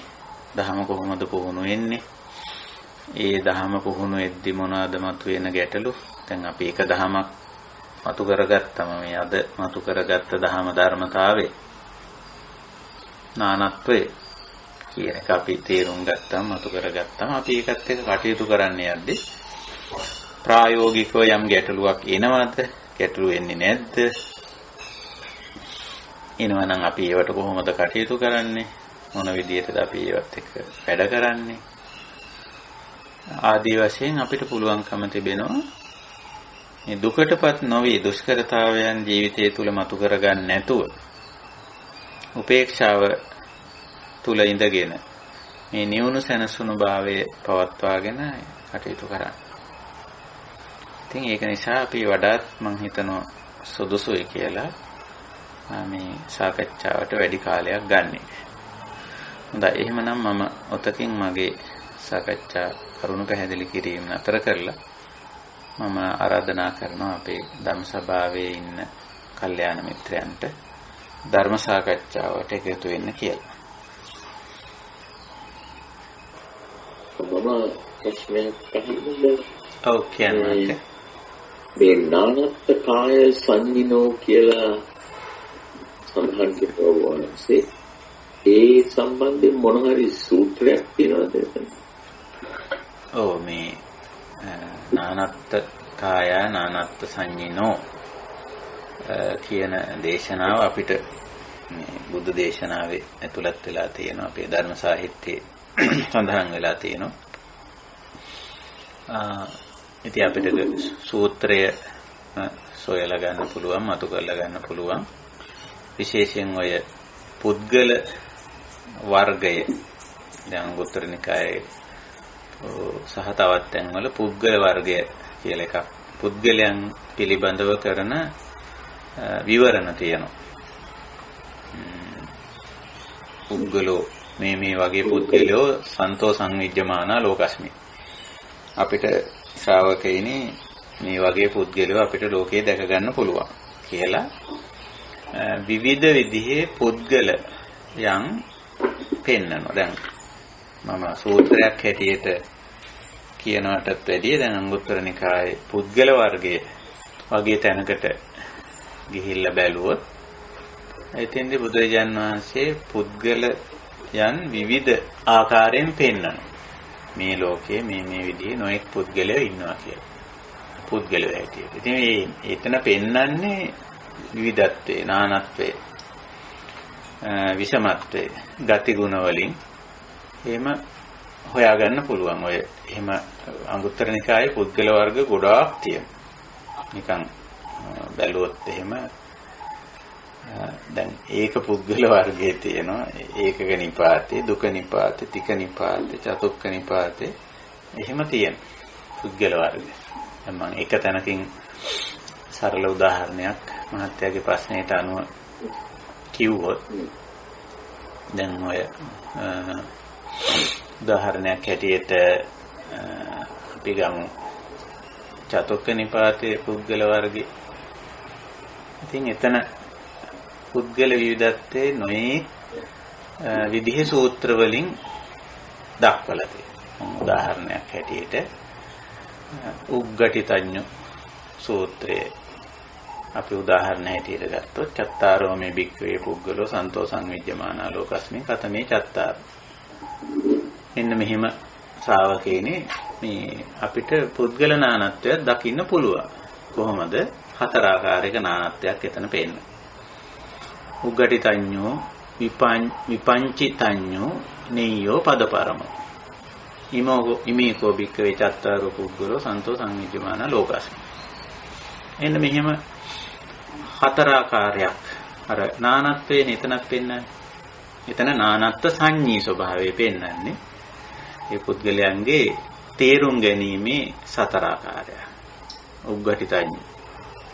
හරියට නිකන් උඩට හැරවූ කලයක්සේ ඊතා ඉක්මනින් ඊතා පහසුවෙන් යමක් තේරුම් ගන්න පුද්ගලයා. විපචිත නැත්නම් විපංචිත ඤු කියන්නේ එතන ඥානනය කරගන්නවා කියන අර්ථය. වැඩිදුර විස්තර කරපුවාම බෙදා දක්වපුවාම තේරුම් ගන්නවා. ටිකක් විස්තර කරපුවාම තේරුම් ගන්න අයත් ඉන්නවා. නෙයියෝ කාරණෙන් කාරණයට එකගෙන යනවා. ඒ එකින් එකට කියලා දෙන්න ඕනේ. එතකොට තෝරගන්න අය, තේරුම් ගන්න අය ඉන්නවා. පදපරමෝ කිව්වම එයාට එකක් හැමතිස්සෙම එකින් එකට කියලා දෙන්න ඕන. ස්වාධීනව යමක් තේරුම් අරගෙන වැඩ කරන්න හැකියාවක් නැහැ. යමක් සරල උදාහරණයක් කිව්වොත් යමක් කරනකොට ඒක අගේ ඉඳලා මුලට කියලා දෙන්න ඕනේ. මේක මෙහෙම කරන්න, මේ විදිහට කරන්න, මෙහෙම කරන්න. ඒතකොට මේ පුද්ගලයාට එච්චරයි කරන්න පුළුවන්. පදපරම පුද්ගලයාගේ ස්වභාවය එහෙම තේරුම් ගැනීම ගාක්ම අල්පයි. දැන් ඔතන ඔය මම මේ උදාහරණයක් ඇටියට මහත්තයා ආපු ප්‍රශ්නෙට කිව්වේ පුද්ගල නානත්වය ඔය විදිහට බුදුරජාණන් වහන්සේ පෙන්නනවා. ඒතකොට මේක දැන් මේ පුද්ගල වර්ග ටික ඔක්කොම නිකන් ඉන්න වෙලාවක කියවල බැලුවොත් බුදුරජාණන් වහන්සේ කොච්චර නානත්වයේ පිළිබඳව දේශනා කරලා තියෙනවද කියලා. එහෙම තියෙන සූත්‍ර ගොඩාක් තියෙනවා. ඉතින් මම ඒක තැනක විතරක් ගත්තේ චතුක්ක නිපාතේ පුද්ගල වර්ගය විතරක් අරන් උදාහරණයට කිව්වේ. ඉතින් ඒ වර්ගය වුණත් සූත්‍ර 10ක් තියෙනවා. අපිට දකින්න පුළුවන්කම තියෙන එක විදිහේ කාරණා. ඉතින් තවත් තියෙන ඔය මේ විදිහට කල්පනා කරලා බලන්න මේ කියන්නේ කතා කරන්න පුළුවන් දේශනා ගොඩාක් තියෙනවා. ඕනනම් අපිට එවැනි පුද්ගල නානත්වයේ තේරුම් ගැනීම සඳහා බුදුරජාණන් වහන්සේ දේශනා කරපු සූත්‍ර ටිකක් සාකච්ඡා කරන්න පුළුවන්. මේ සූත්‍රවල කියවෙන්නේ මේ වගේ. කියව ගන්නත් අපිට පුළුවන්. නමුත් මම උත්සාහ කරේ මේ ගොඩාක් සූත්‍ර ඉදිරිපත් කරනවට වඩා එහෙම මේ නානත්වය කියන එක පෙන්වන්න කරන්න. දැන් තව සූත්‍රයක් ගත්තොත් එම වර්ගයේම සාවජ්‍ය සූත්‍රයේ පස්වෙනි සූත්‍රයේ චත්තාරෝ මේ භික්ඛවේ පුද්ගලෝ සන්තෝ සංවිද්‍යමානා ලෝකස්මි. එතන අර චත්තාරෝ කියලා නිතරම පෙන්නන්නේ ඔය නානත්ව විවිධත්ව හතර ආකාරයකින් පෙන්වන නිසා. කතමේ චත්තාරෝ සාවජ්‍යෝ වජ්‍ය බහුලෝ අප්පවජ්‍යෝ අනවජ්‍යෝ. දැන් බලන්න එතන පුද්ගල ස්වરૂපයන් වල විවිධත්වයේ දැන් සමහර පුද්ගලයෝ සාවජ්‍යෝ වැරදි ගොඩාක් වැරදි තියෙනවා. ඉතින් ඒක පැහැදිලි කරනවා කතංච සාවජ්‍යෝ. මොකද මේ වැරදි සහිත දෝෂ සහිත බව කියලා කියන්නේ. ඒකච්චෝ පුද්ගලෝ සාවජ්‍යේන කාය කම්මේන සමන්නාගතෝ හෝති සාවජ්‍යේන වචී කම්මේන සමන්නාගතෝ හෝති සාවජ්‍යේන මනෝ කම්මේන සමන්නාගතෝ හෝති එවං කෝ භික්ඛවේ පුද්ගලෝ සාවජ්‍යෝ හෝති. ඉතින් තුනින්ම ඉතින් අඩුපාඩු සහිතයි. කතා කරනකොටයි, හිතනකොටයි, වැඩ කරනකොටයි හැම අවස්ථාවෙදීම දෝෂ සහිතයි. වැරදි වැටහීම්, වැරදි හැසිරීම් සහිතයි. සාවජ්‍ය. ඊළඟට කියන වජ්‍ය බහුලෝ. කතංච භික්ඛවේ පුද්ගලෝ වජ්‍ය බහුලෝ හෝති. ඒකච්චෝ පුද්ගලෝ සාවජ්‍යේන බහුලං කාය කම්මේන සමන්නාගතෝ අප්පං අනවජ්‍යේන සාවජ්‍යේන බහුලං වචී කම්මේන සමන්නාගතෝ හෝති අප්පං අනවජ්‍යේන සාවජ්‍යේන බහුලං මනෝ කම්මේන සමන්නාගතෝ හෝති අප්පං අනවජ්‍යේන. එයාගේ ස්වરૂපය කාය කර්ම, වචී කර්ම, මනෝ කර්ම, කයින් වචනෙන් සිතින් කරන දේවල් වල දෝෂ වැඩි, අනවජ්‍ය නිදොස් භාවයනොත් තියෙනවා. හැබැයි ඒවා අඩුයි කියන එක. ඊළඟට තුන්වෙනි එක්කෙනා පෙන්නනවා අපවජ්ජෝ වැරදි අඩුයි. කයින් වචනෙන් සිතින් කරන කටයුතු වලදී වැරදි තියෙනවා නමුත් අඩුයි. අපවජ්ජෝ. හතරවෙනිය පෙන්නනවා අනවජ්ජෝ. සිතින් කයින් වචනෙන් වැඩ කටයුතු කරනවා නමුත් අනවජ්‍යයි. එතකොට අපි පුද්ගල දැන් ඔය පුද්ගල අපි ආශ්‍රය නිශ්‍රය කරන අය මේ කතා කරන්නේ. 아무තු පුද්ගලයනේ. සමහරට මේ අපේ චරිතයේ ගත්තත් මේ හතරෙන් එකකට වැටෙන්න පුළුවන් නේ. හතරෙන් එකකට වැටෙන්න පුළුවන්. ඉතින් ඔන්න ඔය විදිහට සූත්‍ර වශයෙන් මේ නානත්වය, විවිධත්වය, විෂමත්වය පෙන්නන දේශනා අප්‍රමාණ තියෙනවා. ඉතින් හොඳම පහසු ක්‍රමයක් තමයි මේ පුද්ගල නානත්වය ගැන තේරුම් ගැනීම සඳහා පුද්ගල වර්ග ටික කියවා බැරි. එහෙම වර්ග ගොඩාක් තියෙනවා. දැන් තියෙනෝනේ මෘදුකාංග, අපේ පරිගණක මෘදුකාංග තියෙනෝනේ අන්තර්ජාලයේ මේවා පහසුවෙන් මේ ළඟා වෙන්න පුළුවන් විදිහට සකස් කරලා. ඉතින් ඔය අපි පාවිච්චි කරන දැනට අපි පාවිච්චි කරන්නේ pitaka.lk ඒකට ගිහිල්ලා මේ අපි අර සර්ච් කරන තැන පුග්ග හොයන්න අල් ගයන්න කියන අකුරු 3 ලිව්වොත් අපේ නිකාය හැම එකේම තියෙන පුද්ගල සූත්‍ර, පුද්ගල වර්ග ඒව පෙන්නන. ඉතින් කියවලා බලන්න පුළුවන්. මොනවාද බුදුජානනාංශ මේ නානත්වයේ, විවිධත්වයේ, විචිත්‍රත්වයේ පිළිබඳව කරන ලද දේශනා මොනවද කියලා. ඉතින් කොහොම තියෙන ගොඩාක්. ඉතින් ඒවා ධර්මතා. අපි දැන් මේ අපේ මාතෘකාව යථාභූත ඥාන දර්ශනනේ, ඇතිතතු දැකීම, පිළිගැනීම, තේරුම් ගැනීම, ඒවත් එක කටයුතු කිරීමනේ. ඉතින් පුද්ගල නානත්වයේ තමයි අපිට උඟාක්ම මේ වැදගත් වෙන්නේ. ඉතින් ද්‍රව්‍ය භාණ්ඩ වස්තු වල නානත්වයේ දැන් අපි හුඟක් වෙලාවට පිළිගන්නවා. ඉතින් පිළි අරගෙන ඒවත් එක්ක ටිකක් මෘදු විදිහට උපේක්ෂාවෙන් හැසිරෙන ගතියක් තියෙනවා. නමුත් මේ පුද්ගල නානත්වයේ හැමුවේ තමයි අපි ටිකක් චලනය වෙන ගතියක්, පිළිගන්න අකමැති ගතියක් පෙන්වුම් කරන්නේ. ඉතින් ওই විදිහට මේ බලන්න පුළුවන් අපිට සූත්‍ර දේශනා එකක් නෙවෙයි රාශියක් තියෙනවා. එහෙමයි. ඒකකම අදහස් වහන්සේ මේ අවපරි ප්‍රශ්නයක් අහන්න පුළුවන්ද? ඔව්. මේක ප්‍රායෝගිකව භාවනාවක් විදියට අපි පුහුණු කරනවා නම් ඒකට පොඩි උපදේශයක් දෙන්න පුළුවන්. ඔව් මම අර මුලදී කිව්වා දෙවිදිය.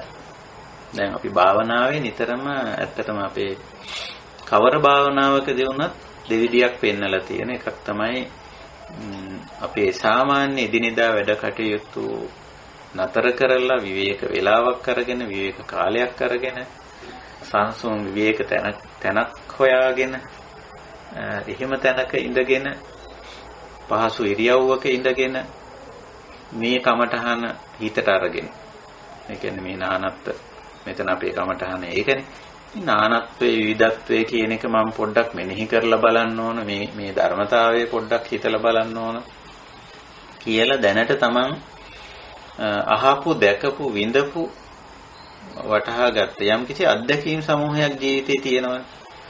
ඒ ටික මතු කරලා අරගෙන ඒ ඔස්සේ මේ ධර්මතාවයේ තේරුම් ගන්න පුළුවන්. ඒක එතකොට පැත්තකට වෙලා සංසුන්ව විවේකයෙන් උදකලාව කරන වැඩක් හැටියට ඒක කරන්න පුළුවන්.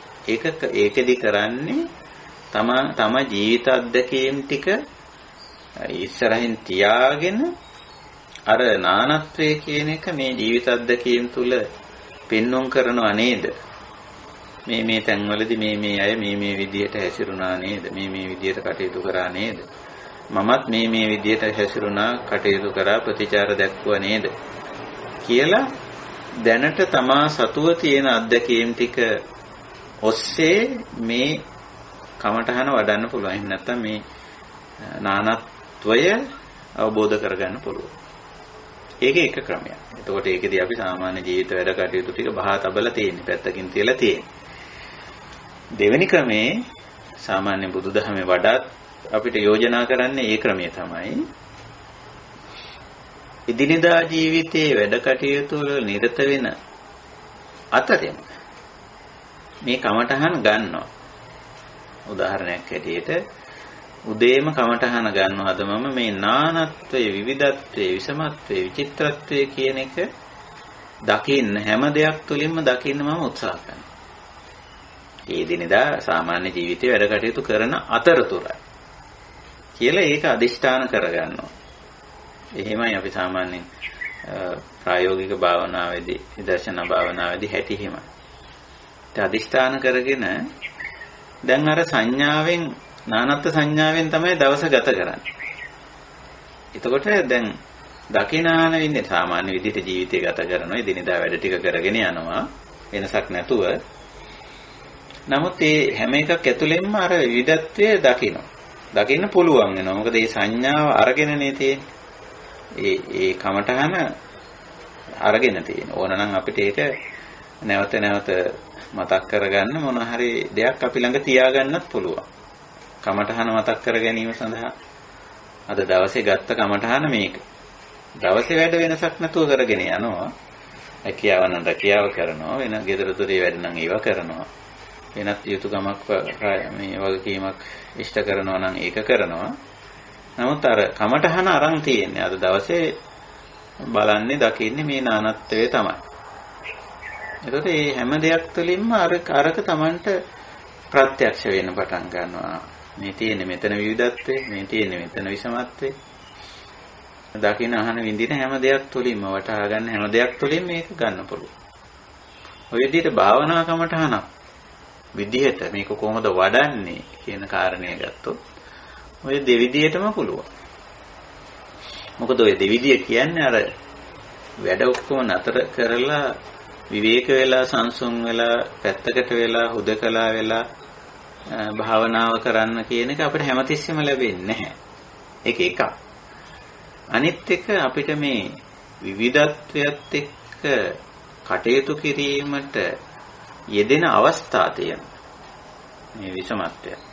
එන්නේ අවස්ථාවේදී ඒක තේරුම් අරගෙන ඒ අවස්ථාවේ ඇති වුණු මේ වෙනස මේ විවිධත්වයේ මේ විචිත්‍රත්වයේ මේ විෂමත්වයත් එක්ක කටයුතු කරන්න පුහුණුව ලැබෙන්නේ අත් වශයෙන්ම අර ප්‍රායෝගික කටයුත්තේදී.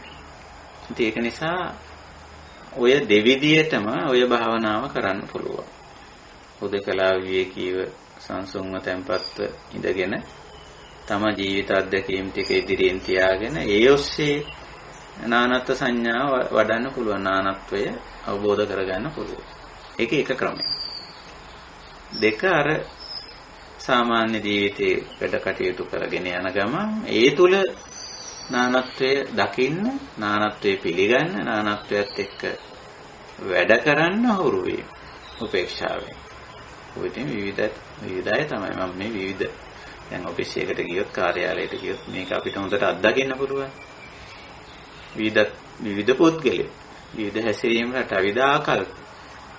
ඉතින් ඒක මැද්දේ තමන් මේක ධර්මතාවයක්, මේක යථාභූතයක්, ඇති තත්වයක්, ඇත්ත තත්වයක් හැටියට පිළි අරගෙන, පවතින තත්වයක් හැටියට පිළි අරගෙන එතන අනුගත වෙලා, අනුහුරු වෙලා, අනුකූල වෙලා කටයුතු කරන්න පුළුවන්කම ලැබෙනවා. ඒක පුහුණුව. ඒක තමයි හොඳ ශක්තිමත්ව පුහුණුව. ඒක ඔය දෙවිදියටම කරන්න පුළුවන්. ඒ උපදේශන බොහොම වටිනා උපදේශයක් විදියට පේනවා. මේ ඒක කරන්න උත්සාහ කරනවා. තෙරුවන් සරණයි. ස්වාමීන් වහන්සේ. තෙරුවන් සරණයි. ස්වාමීන් වහන්සේ මමත් පුරුදු කරන ක්‍රමයක් තියෙනවා ස්වාමීන් වහන්සේ. ඔය විදිහටම ඔබ වහන්සේ කියපු විදිහට බලලා ඊට පස්සේ රැට නිදා ගන්න යනකොට ස්වාමීන් වහන්සේ විමර්ශනය කරනවා. ප්‍රත්‍යවේක්ෂ කරනවා. අද දවසේ මොන දේවල්ද මට ගිලිහි ගියේ. ඒ විදිහට බලලා. එහෙම ප්‍රත්‍යවශ්‍ය කිරීමනොත් ස්වාමීන් වහන්සේ හුඟක් අපිට ප්‍රයෝජනයක් වෙනවා කියලා මට හිතෙනවා ස්වාමීන් වහන්සේ. ඔව් ප්‍රත්‍යවේක්ෂාව අපේ ධර්මයේ උගන්වනවනේ.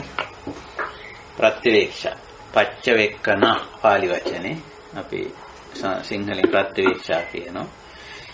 යලි සලකා බැලීම, නැවත මෙනෙහි කොට බැලීම, නැවත යලි යලිත් විමසා බැලීම, කියන අර්ථයෙන්. පච්චවෙක්කන. ඔව් ඒක දැන් ගිලිහි ගිය කියලා උතන වචනයක් පාවිච්චි කරුවා. අතපසු වුණු ගිලිහි ගිය නැත්නම් අර දහමට අනුවම ප්‍රතිචාර නොදැක්වූ දැන් අපිට ප්‍රත්‍යක්ෂාවේදී හමු වෙනවා. මම මෙතෙන්දී දහමට අනුවම මම තේරුම් අරගෙන නැහැ, කටයුතු කරලා නැහැ කියලා. එහෙමනම් අපිට ඒක ඊළඟ අවස්ථාවේදී හදාගන්න මේ ප්‍රත්‍යක්ෂාව උපකාරී වෙනවා. ඊළඟට මම ප්‍රත්‍යක්ෂාවේදී ඒක විතරක් නෙමෙයි හමු වෙන්නේ, මම එතෙන්දී හරි දහමට අනුවම මම කටයුතු කළා. දහමට අනුව තේරුම් ගත්ත, දහමට අනුව ප්‍රතිචාර දැක්වුවා, හරි. එතකොට ප්‍රත්‍යක්ෂාවේදී තේරෙනවා ඉදන් කුසල. ඒක මගේ කුසලතාවයේ, දක්ෂතාවයේ මම මේක හරියට කරලා තියෙනවා. ඉතින් තේනේව ඒ කුසලයෙන්ම දිගටම කටයුතු කිරීම කරන්නේ. ප්‍රත්‍යක්ෂාවේදී තමන් ඒකෙදී යම් අතපසු වීමක්, යම් මගහැරීමක් සිද්ධ වුණා කියලා දැක්කොත් අපිට ඒක සකස් කරගන්න පුළුවන්. ඔය ඒක දවස අවසානයේදී සමහර අයත් කරනවා. ඒක හොඳයි. හොඳ ක්‍රමයක් ඒක. එතකොට තමන් හරියට දහම තුල ගියපු දේත් වැටහෙනවා. අඩුපාඩුවක් වුණා නම් ඒකත් තේරෙනවා. ඒකට ඒක සකස් කරගැනීමේ අවකාශයක් එතන ලැබෙනවා නේද? ඔව් භාවනා යෝගින් හැටියට අපි කරන කියන දේවල් ඇත්තටම හෝමාරු බෙදා හදා ගැනීම හරි වැදගත්. මොකද අපි දවසේ නිකම්ම අවසට මේ බුදියන්න යනවට වඩා දවස ගත කරලා ඉතින් උදේ සිට දවස මෙනෙහි කරන්න. එතකොට ওই මානසිකාර කුසලතාවයත් වර්ධනය වෙනවා. ඒවින් ඇත්තටම හිතලා බලලා දැන් දෙවිදියටම පුළුවන් දැන් ඉදිරියට මෙනෙහි කිරීමකොත් උදෑසන නැගිටලා කරන්න පුළුවන් අද දවසේ මොනවද කරන්න තියෙන්නේ කියලා. හිතා බැලීමක්, මානසිකාර කිරීමක්. ඊළඟ දවස ගත කරලා අවසන් වෙලත් අද දවසේ මම කොහොමද ගත වුනේ? ඔය අපේ මේ දස ධර්මයේ ඕක බුදුහාමුදුරුවෝ දේශනා කළාම තියෙනවා. දස ධර්ම සූත්‍රය නැත්නම් අභින්න පච්චවෙක්කිතබ්බ සූත්‍රය කියලා අංගුත්තර නිකායේ දසක නිපාතේ සූත්‍රයක් තියෙනවා. කතම් භූතස්ස මේ රත්ත්‍යෙන් දිවා වේති පතන්තේති අභින්නම් පච්චවෙක්කිතබ්බං කියලා. මේ පච්චවෙක්කිතබ්බං කියන වචනේම එතන යෙදিলা තියෙනවා. මේ මාගේ දිවා රත්ත්‍යෙන් දිවා වේති රත්ති වේති. කතම් භූතස්ස මේ රත්ත්‍යෙන් දිවා වේති පතන්තේති අභින්නම් පච්චවෙක්කිතබ්බං. කොහොමද රාත්‍රිය ගත උනේ? ගත වන්නේ, ගත කෙරෙන්නේ කොහොමද දිවා කාලයේ ගත වුනේ, ගත වන්නේ, ගත කෙරෙන්නේ කියා අභින්නම් නිතර නිතර පච්චවෙක්කිතබ්බං බුදුහාමුදුරන්ගේ අවවාදයක්ම තියෙනවා. අපිට කරලා තියෙනවා. මොකද අර ඒකෙන් අපිට අතපසු වුණු දේ සකස් කරගන්න, සකස් වූ දේ තව ටිකක් වැඩි දියුණු කරගන්න, සකස් කරගන්න ලොකු ඉඩක් අවකාශයක් ලැබෙනවා. මේ ආර්ය ජීවිතේ අපි මේ ගත කරන ආර්ය ශ්‍රාවක ජීවිතේ තවත් හොඳට ශක්තිමත් කරගන්න මේ ප්‍රත්‍යවේක්ෂාව උපකාරී වෙනවා. ඒක බොහොම හොඳ දෙයක්.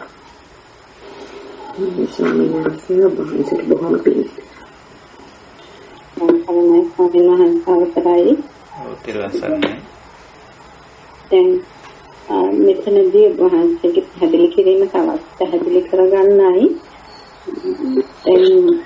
අපි මෙතන අපි මේ පුද්ගල සම්බන්ධතාවවලදී සමනාස මෙතන මේක සමතහන වඩන්න වෙන්නේ. ඔව්. එතකොට ගල දෙපැත්තකට දැම්මුතින් අපි කැමති ආකාරයේ චර්යාවනුයි අකමැති ආකාරයේ චර්යාවනුයි අපි මේකෙන් එක පැත්තකට ගැටෙන්න පුළුවන්, අපේ හිත අනිත් පැත්තට ඇලෙන්න පුළුවන්. එතකොට ස්වාමීන් වහන්සේ මේ කමඨහනේදී මට දෙකක් දකින්නවා. එකක්මයි අපි මේ පුද්ගල ස්වභාවයන් ගැන අවධානය යොමු කිරීමයි.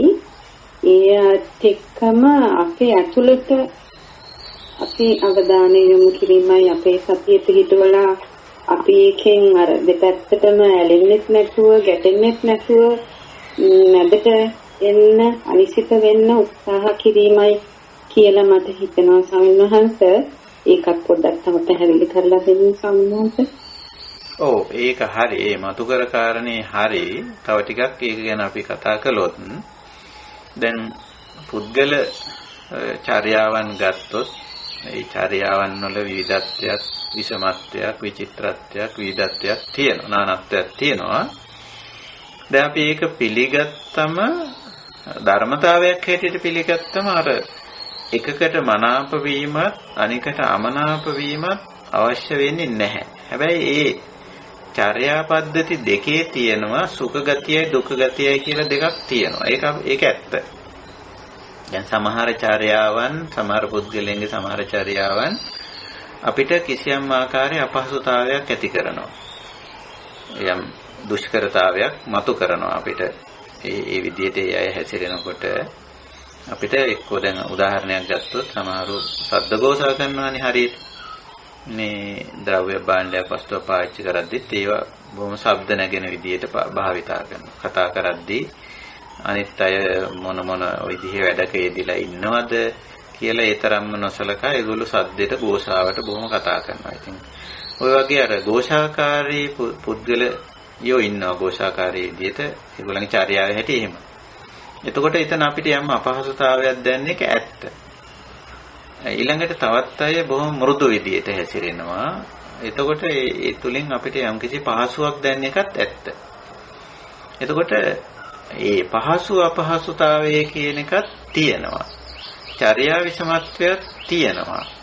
ඒතකොට චර්යා විෂමත්වයේ ධර්මතාවයක් හැටියට තේරුම් අරගෙන ඒ විෂමත්වයේ තුලින් මතුවෙන පහසු අපහසුතාවයත් ධර්මතාවයක් හැටියට තේරුම් අරගත්තොත් අපිට අර එක චර්යා පද්ධතියකට මනාප වෙන්නයි, ඒක මනාප වෙලා ඇලෙන්නයි. අනිත් චර්යා පද්ධතියට අමනාප වෙලා ඒකත් එක්ක ගැටෙන්නයි අවශ්‍ය වෙන්නේ නැහැ. ඇත්තටම ওই ඇලෙන ගැටෙන එක තමයි මෙතන ගැටලුව. ඒක මතු කරන්නේත් අපි මේ පුද්ගල නානත්වය කියලා දෙයක් අපිට පෙන්눔 කරන්නේ බුදුරජාණන් වහන්සේ. මෙන්න මේ ඇලෙන ගැටෙන මුලා වෙන භවෙන් මිදෙන්න තමයි.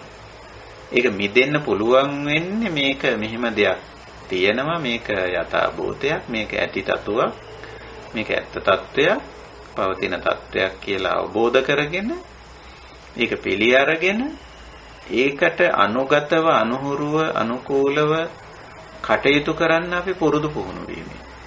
ඒකේ ඉලක්කය ඇත්ත වශයෙන්ම ඇලෙන්නේ ගැටෙන්නේ නැතුව කටයුතු කිරීම. අපි දන්නවා ඇලුනොත් එතන ප්‍රශ්නයක්, ගැටුනොත් ඒ ප්‍රශ්නයක්.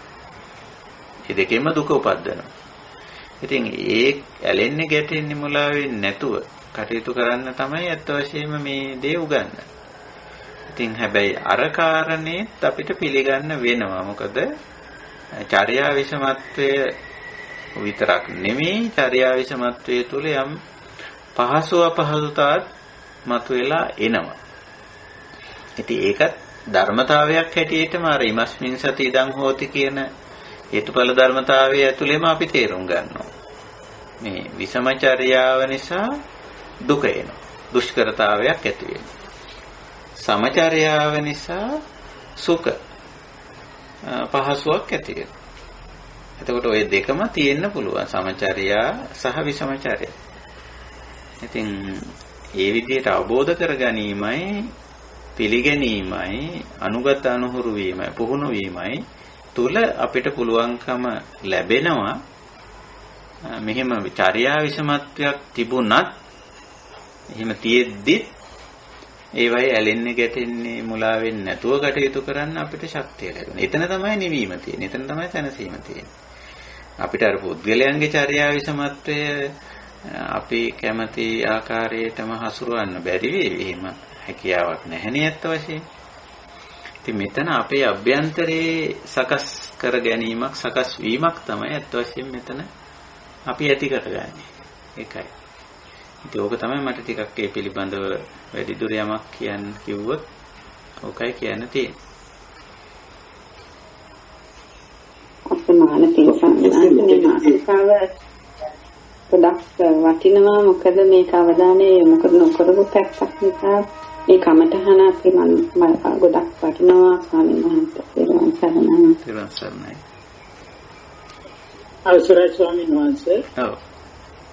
ස්වාමීන් වහන්සේ මේ ප්‍රායෝගිකව විශේෂයෙන් ගිහියන් හැටියට අපිට දරුවන්ගේ නානත්වය නිසා බොහෝ වෙලාවට නොයෙක් විදිහේ ප්‍රශ්න වලට මුහුණ දෙන්න වෙනවා. උදාහරණයක් ඇටියට එක දරුවෙක් හැසිරෙන විදිහ නොයෙක් අවස්ථාවල ක්‍රියා කරන විදිහ ගොඩක් වෙලාවට වෙනස් දෙන්නෙක් අතරේ. මේ අවස්ථාවලදී අපිට මේ தත්ත්වය තේරුම් ගන්නත් පුළුවන්, මේක පිළිගන්නත් පුළුවන්. බොහෝ වෙලාවට අපි පුරුදු වෙලා තියෙනවා ඒ විදිහට ජීවත් වෙන්න. නමුත් දෙමාපියන් හැටියට අපිට යම් කිසි වගකීමක් තියෙනවා නේද ස්වාමීන් වහන්සේ? අපි දෙමාපියන් හිතන හැටියට එක දරුවෙකුගේ ක්‍රියාව හොඳ නැහැ, එයාට ඒකෙන් අවඩක් වෙන්න පුළුවන් අනාගතයේදී ආදි වශයෙන්. ඒ වගේ අවස්ථාවල අපි කොහොමද ඒ කියන්නේ අර්බුද ඇති නොවන විදිහට දරුවන්ට අවවාද දීලා ඒ තත්ත්වය පාලනය කරගන්නේ ඕලක් ඇති. විසමචර්යා අපි අනුමත කරනවා නෙවෙයි. විසමචර්යා තියෙන තැන ඒ චර්යා සමචර්යා ඇති කරන්න ඕනනේ. දැන් ඔය සමන කියන වචනේත් බුදුරජාණන් වහන්සේ අර්ථකථනය කරන්නේ සමචර්යා සමනෝති උච්චති කියලා. දැන් සමන කියන වචනේ ගැඹුරු අර්ථය සමචර්යා ඇත්තෙක් කියන එකයි. ඒ කියන්නේ Tamanට පවක් අකුසලයක් නොවන, අනුන්ට කරදර හිංසා පීඩා නොවන විදිහේ කායික හැසිරීම, වචන භාවිතයන්, සිතුම් පැතුම් රටාවන්ගෙන් යුක්ත පුද්ගලයෙක් වීම කියන්නේ. එතකොට මව්පියෝ හැටියට, ගුරුවරු හැටියට, වැඩිහිටියෝ හැටියට අපිට ඇත්ත වශයෙන්ම යුතුයකමක් තිබෙනවා විසමචර්යා ඉවත් කරන්න. ඒ කියන්නේ හානිකර චර්යා අපි මෙතනින් අදහස් කරන්නේ යම් යම් දරුවන්ගේ තියෙනවා නම් එහෙම විසමචර්යා නැත්තම් අපි ඒවට කියන්නේ හානිකර චර්යා නැත්තම් දුෂ්චරිත දුරාචාර කියලා අපි සාමාන්‍යයෙන් කියනවා. එහෙම දේවල් තියෙනවා නම් ඒවට අවවාද අනුශාසනා කරලා මඟ පෙන්නලා ඒවා මඟ හරවන්න, ඒවයින් ඒගොල්ලන්ව අයින් කරගන්න, ඉවත් කරගන්න ඒ වගකීම ඇත්ත වශයෙන්ම දෙමාපියන්ට තියෙනවා. පාපා නිවාරෙන්ති කල්යාණේ නිවේසෙන්ති කියලා බුදුජානක වහන්සේ කාරණේ අපිට අවවාදයක් හැටියට මව්පියන්ට දීලා තියෙනවා. ඒක ඇත්ත. ඒක මේ මහත්ය මතු කරන කාරණේ මව්පියන්ගෙන්, ගුරුවරුන්ගෙන්, වැඩිහිටියන්ගෙන්, වගකීම්යුත්තන්ගෙන් ඉෂ්ට වෙන්න ඕන එකක්. ඒක හරි. ඒක පිළිබඳ අපේ වාදයක් නැහැ. අපි පුළුවන් උපරිම උත්සාහ කරන්න ඕන පෞද්ගලිකවත්, සමාජයක් හැටියට සාමූහිකවත් පුද්ගලයන්ගේ තියෙන හානිකර චර්යා, අහිතකර චර්යාවන් පුළුවන් තරම් පුද්ගලයා තුළින් ඉවත් කරන්න. ඒක හරි. ඒක අත්‍යවශ්‍ය දෙයක්. නමුත් මෙතෙන්දී අර චර්යාවන් නිසා අපි ගැටලු ඇති කරගන්නේ නැතුව කටයුතු කිරීම.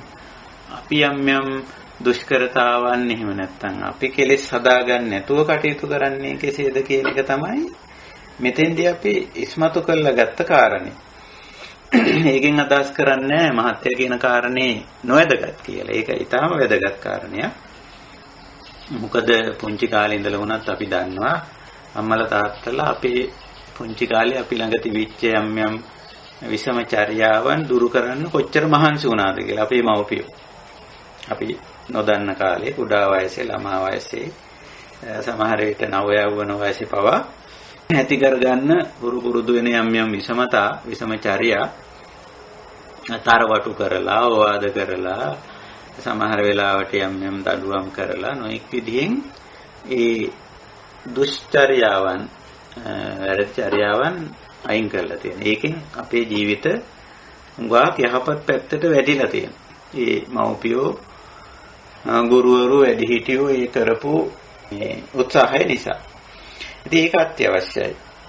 මේ කතා කරන කාරණේ මේ පුද්ගල චර්යාවන් වල විෂමත්වය අපි තේරුම් නොගෙන අපි මේක මෙහිමයි, මේක සම වෙන්න ඕන, මේක විෂම වෙන්න බෑ, මේ විදිහටම තියෙන්න ඕනේ කියන නිත්‍ය සංඥාවකට වගේ ගියොත් අපි තුල ඇති වෙන එක්තරා ගැටලුවක් තමයි මෙතෙන්දී අපි මතු කරගත්තේ. ඉතින් අපිට අර දරුවෝ අතරේ ගත්තත් එකම මව්පියන්ගේ දරුවෝ කීප දෙනෙක් හොඳට නිරීක්ෂණය කරලා බැලුවොත් ඒකම අපිට කමටහනක් කරගන්න පුළුවන්. මේ මගේම දරුවෝ, මේ දෙන්න නැත්තම් මේ තුන් දෙනා, මේ හතර දෙනා බලන්න, මේ දෙන්න අතර, මේ තුන් දෙනා අතර, මේ හතර දෙනා අතරේ තියෙන විවිධත්වය, විෂමත්වය, සමාන නොවන ලක්ෂණය. ඉතින් මේක තමයි ස්වභාවය. ඉතින් කියලා ඒක ගැන උපේක්ෂා වෙනවා පළමුවේ. මේ විවිධත්වයේ පිළිබඳව. මගේම දරුවෝ ඒ වුණාට මෙහිමයි. එක්කෙනෙක් යහපත් හැසිරීම රටා, චර්යා රටාවන් සහිතයි, ගෞරවණීයයි. අනිත් එක්කෙනා යහපත් හැසිරීම රටා සහිතයි නම් අගෞරවණීය විදිහට කටයුතු කරනවා නම් ඒක අපි පළමු පියවරේදී තේරුම් ගන්නේ යථාභූතයක් හැටියට. ඇති තතුවක් හැටියට, ඇත්ත තත්වයක් විදිහට. පවතින ස්වභාවයක් හැටියට. හැබැයි අපි ඒක එක්ක මේ කනගාටු වෙන්නේ, තැවෙන්නේ. දැන් සමහරට කෙනෙක් පෙන්නලා දෙන්නත් පුළුවන්. බලන්නකෝ ඔයාගේ මේ දරුවෝ දෙන්න. බලන්නකෝ මේ දෙන්නගේ හැටි. නැත්තම් මෙයා මෙහෙමයි, මෙයා මෙහෙමයි කියලා තව කෙනෙක් අපිට ඕක ඉස්මතු කරලා කියන්න උනත් පුළුවන්. ඉතින් අපි එතෙන්දී ඇත්ත වශයෙන්ම මේ ධර්මතාවය ප්‍රත්‍යක්ෂ කරගෙන හිටියොත් අපි එතෙන්දී සංසෝ. ඉතින් මගේ දරුවෝ වුණත් ඉතින් ඒගොල්ලන්ගේ තේරුම් ගැනීම, වටහා ගැනීම, අවබෝධ කර ගැනීම අනුවනේ මේ විවිධත්වය තියෙන්නේ. කියලා එතෙන්දී උපේක්ෂා වෙන්න පුළුවන්. ඒක තමයි අපේ නිවීම සැනසීම පැත්තේ අපි උදා කරගන්න, අපි ඇති කරගන්න කුසලතාවය. අර කාරණේ වැදගත්. මහත්ය මතු කර කාරණේ ඒක දෙවනුව මව්පියෝ හැටියට, ගුරුවරු හැටියට, වගේ කිව්වොත් හැටියට විසමචර්යාවන් නැත්තම් අපි ඒවට කියන්නේ දුෂ්චර්යා කියලා, දුරාචාර කියලා. ඒවා සදාචාර කරන්නේ යහපත් හැසිරීම රටා බවට පත් කරන්න අපේ ප්‍රයත්නයක් ඇත්ත වශයෙන්ම තියෙනවා. එතකොට මේක කාරණා දෙකක් හැටියට හොඳට අපි වෙන් කරලා තේරුම් ගන්නවා. මේ කමඨහන නානත්ත් සංඥා කියන මේ කමඨහන කෙලින්ම අපේ නිවන සඳහා ඉලක්ක වෙච්ච දෙයක්. අනිකුත් පුද්ගලයන්ගේ විසමචර්යා නැත්තම් දුෂ්චර්යා ඒව නිවැරදි කිරීම ඇත්ත වශයෙන්ම සමාජීය කාරණයක් හැටියට අපිට ගන්න පුළුවන්. ඒකත් බුදුදහමේ නිර්දේශ කරලා තියෙනවා. ඉතින් ඔහොමයි ඔය දෙක. පැහැදිලි ස්වාමීන් වහන්සේ තෙරුවන් සරණයි. තෙරුවන් සරණයි. ස්වාමීන් වහන්සේ තෙරුවන් සරණයි. ඒ කාරණේ සම්බන්ධව මේ අදකින් එක්කම මේ කියනවා නම් දැන් අපි ඒක තේරුම් ගත්ත තරමට අපි ඒක ධර්මතාවක් විදිහට අර අපේ හිතේ ගැන ගැටීමක් ඇති වෙන්නේ නැහනේ. එතකොට අපිට අනිත් කෙනාට උදව් කරන්න ඒක නිවැරදි කරගන්න උදව් කරන්න ගොඩක් අහසු වෙනවා කියලා තේරෙනවා ස්වාමීන් වහන්සේ. එහෙම නැත්නම් සියුම්ම හරිය අපිට මේක මෙහෙම වෙන්න හොඳ නෑ කියලා අපේ හිතේ සියුම් හරි ගැටීමක් ඇති වෙන වෙලාවට අපිට අර අනිත් කෙනාට සම්බන්ධ වෙලා ඒ උදව් කරන්න අමාරු වෙන වෙලාවල් තියෙනවා ස්වාමීන් වහන්සේ. එතකොට කියන දේ අහන්නේ නැති වෙන්න පුළුවන්. අර ඒ වගේ ස්වාමීන් වහන්සේ ඒකක් මම කැමති මට කරන්න සම්මාස අධ්‍යක්ීම් වලින් විතර දැකලා තියෙනවා ස්වාමීන් වහන්සේ. ඔය හරි. ඒක හොඳ කාරණයක්. ඒක අපි එකතු කර ගන්නවා මේ අපේ මේ ධම් සභාවට ඇත්ත කාරණේ. අපි අර පුද්ගලයා සමග ඒක ගැන උපේක්ෂාවෙන් ඉන්නකොට ඒ පුද්ගලයාට මේක තේරුම් කරලා දෙන්න ඒ වගේම හොත් සමග වැඩ කරන්න අපිට පහසුවක් තියෙනවා. එහෙම නැත්නම් අපි අර විදිහේ ඒක තේරුම් කරගෙන අවබෝධ කරගෙන නැත්නම් ඒ පුද්ගලයා සමග කටයුතු කරන්නේ නැත්නම් ඔහුව නිවැරදි මාර්ගයට ගන්න අපිට අපහසුයි. අපේ පැත්තෙන් අභ්‍යන්තරයේ නුරුස්නාකමක්, අකමැත්තක්, ගැටීමක් ඇතුලේ තියෙනකොට අර දේ පහසුවෙන් කරන්න බැරි වෙනවා. ඒක හරි. ඔබතුමී කියන කාරණේ මමත් ඒක පිළිගන්නවා. ඒක එහෙම තමයි. ඒක අපි ජීවිතේට එකතු කරගත යුතු කාරණයක්. තව කෙනෙක්ව නිවැරදි කරන්න යනකොට ඒ කියන්නේ පුද්ගලයන්ගේ වැරදි අඩුපාඩු තියෙන්න පුළුවන්. අපි මේ කතා කරන විවිධත්වයේ විෂමත්වයේනේ. එතකොට නිවැරදි කරන්න යද්දී හරි සැහැල්ලුවෙන් ඒ කටයුත්තට අත තියන්න පුළුවන් මේ ධර්මතාවයේ තේරුම් අරන් ඉන්න කෙනාට. ඒකයිනේ ඔබතුමී මතු කරන කාරණේ. එහෙමයි තමයි. එහෙම අපි සංසුන් වූ තරමටයි අපි ඒක තේරුම් ගත්ත ඒ කාරණේ තේරුම් ගත්ත තරමටයි අපිට ඒ දැන් අනිත් පුද්ගලයා සම්බන්ධව ඇති වෙලා තියෙන ප්‍රශ්නේ හරි මොකක් හරි ඒකේ දුරට ඒකේ පටිච්චසමුප්පන්නව ඒක කොහොමද ඇතිුනේ යාට ඒක ධර්මතාවක් නේද කියලා තේරුම් අරගෙන එතකොට ඒක බොහොම සූක්ෂමව ඒකට අපිට එක එක ක්‍රම යොදලා ක්‍රමානුකූලව ඒක මේ තේරුම් කරලා දෙන්න අපිට ඒකට මේ අපිටත් එක්ක නුවණක් ඇති වෙනවා කියලා හිතනවා ස්වාමීන් වහන්සේ. ඔව් ඔව් වඩා පහසුයි වඩා තේරෙනවා නේ වඩා අපිට මේ සංසුන්ව ඉන්නකොට ඇත්තටම තේරෙනවා මෙතෙන්ට අර නිකන් අර අපේ මේ සිංහල කියවනක් තියෙනවා මේ කලබල වුණාම කොරහෙත් අත දාන්න බෑ කියලා. කොරා කියන්නේ මහ ලොකු කටක් තියෙන එකක් නේ. එතකොට සංසුන්ව ඉන්නකොට සමහර වෙලාවට නොසංසුන්ව ඉන්නකොට සමහර වෙලාවට අපිට ගන්න ඕන තීරණේ මේ දෙන්න ඕන අවවාදේ මොකද්ද? මම මේ වෙලාවේ මේ පුද්ගලයාත් එක්ක කටයුතු කරන්න ඕන කොහොමද කියන එක තෝර බේර ගන්න බැරි වෙනවා අපි නොසංසුන් වුණා. හැබැයි ඔබතුමී කියන විදිහට සංසුන් වුණොත් ඇත්ත වශයෙන්ම මේ වෙලාවේ අපිට අර හරියට මේ ස්විච් එක අල්ලන්න පුළුවන්. හරියට කොතනද ටච් කරන්න ඕන, කොතෙන්ද දත තියන්න ඕන. ඒ වෙලාවේ මම මේ විසමචාරියාවත් එක්ක කොහොමද කටයුතු කරන්න ඕන? මේ අවවාදේ මම කොහොමද දෙන්න ඕන? කොයි වෙලාවෙද ඒක දෙන්න ඕන? කොයි මොන වෙලාවද වඩා සුදුසු කියලා අපිට තේරුම් ගන්න පුළුවන් කමකුත් ඒ සංසුන් භාවය ඇතුලේ එනවනේ. ඒක නේද? එහෙමයි ස්වාමීන් වහන්සේ. දැන් දරුවෝ එක්ක හරි අපිට අවතින් යාළු මිත්‍රයෝ හරි කවුරු හරි යන දෙනාම එක්කම ඒක එහෙම තමයි ස්වාමීන් වහන්සේ සිත් වෙන්නේ. අපි සංසුන් නොවුන වෙලාවවල මම දැකලා තියෙනවා අපි කරුණාවෙන් කරන්න ගියත් ඒක එච්චරම සාර්ථක වෙන්නේ නැහැ. පිටත් ඒක පැහැදිලි වෙන්නේ නැහැ ඒ කාරණේ. අර කාරණේ හොඳට පැහැදිලි වෙනවා අපි සංසුන් වූ තරමට. ඒකයි ස්වාමීන් වහන්සේ. ඒකයි. බොහොම පිං. හොඳයි. වාසෝතන්ට තව අදහසක් එකතු කරන්න පුළුවන්ද කියලා මම කල්පනා කරුවා. ඔව්. මේ තැන්වලදී ඇත්තටම මේ ප්‍රායෝගිකව මේ පුද්ගලයන් ආශ්‍රය කරද්දී ඒක අවස්ථාවලදී මට මගේ අත්දැකීමෙන් මෙහෙම අදහසක් ඇති වෙලා තියෙනවා. මේ අපි මේ මෙතන කතා කරන්නේ මේ අනත්ත කියන ලක්ෂණයද කියලා. මේ අපිට අපි කෙලෙක් විදියට ගත්තා හෝ නැතුවා හෝ මේ වටාපිටා වෙන දේවල් මට පාලනය කරන්න තියෙන හැකියාව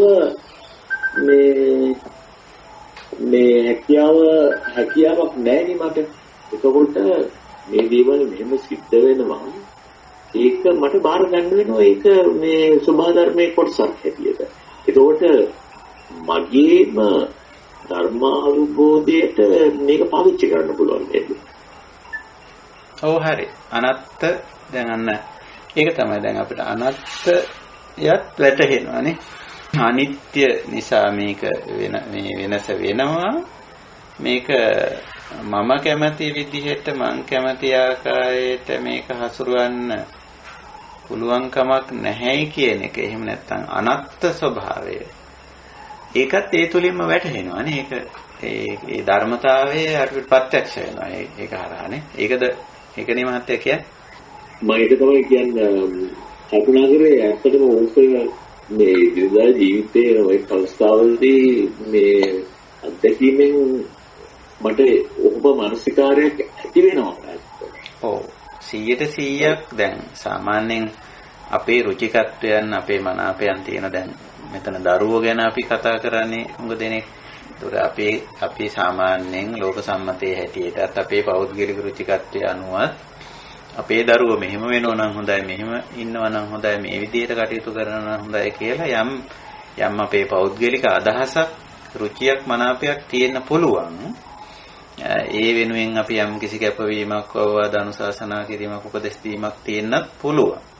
නමුත් අපිට ගැඹුරෙන් පේනවා මේ අනත්තතාව. දරුවා තුලින්ම පුද්ගලයා තුලින්ම අපිට පේනවා මේ අනත්ත් ස්වභාවය.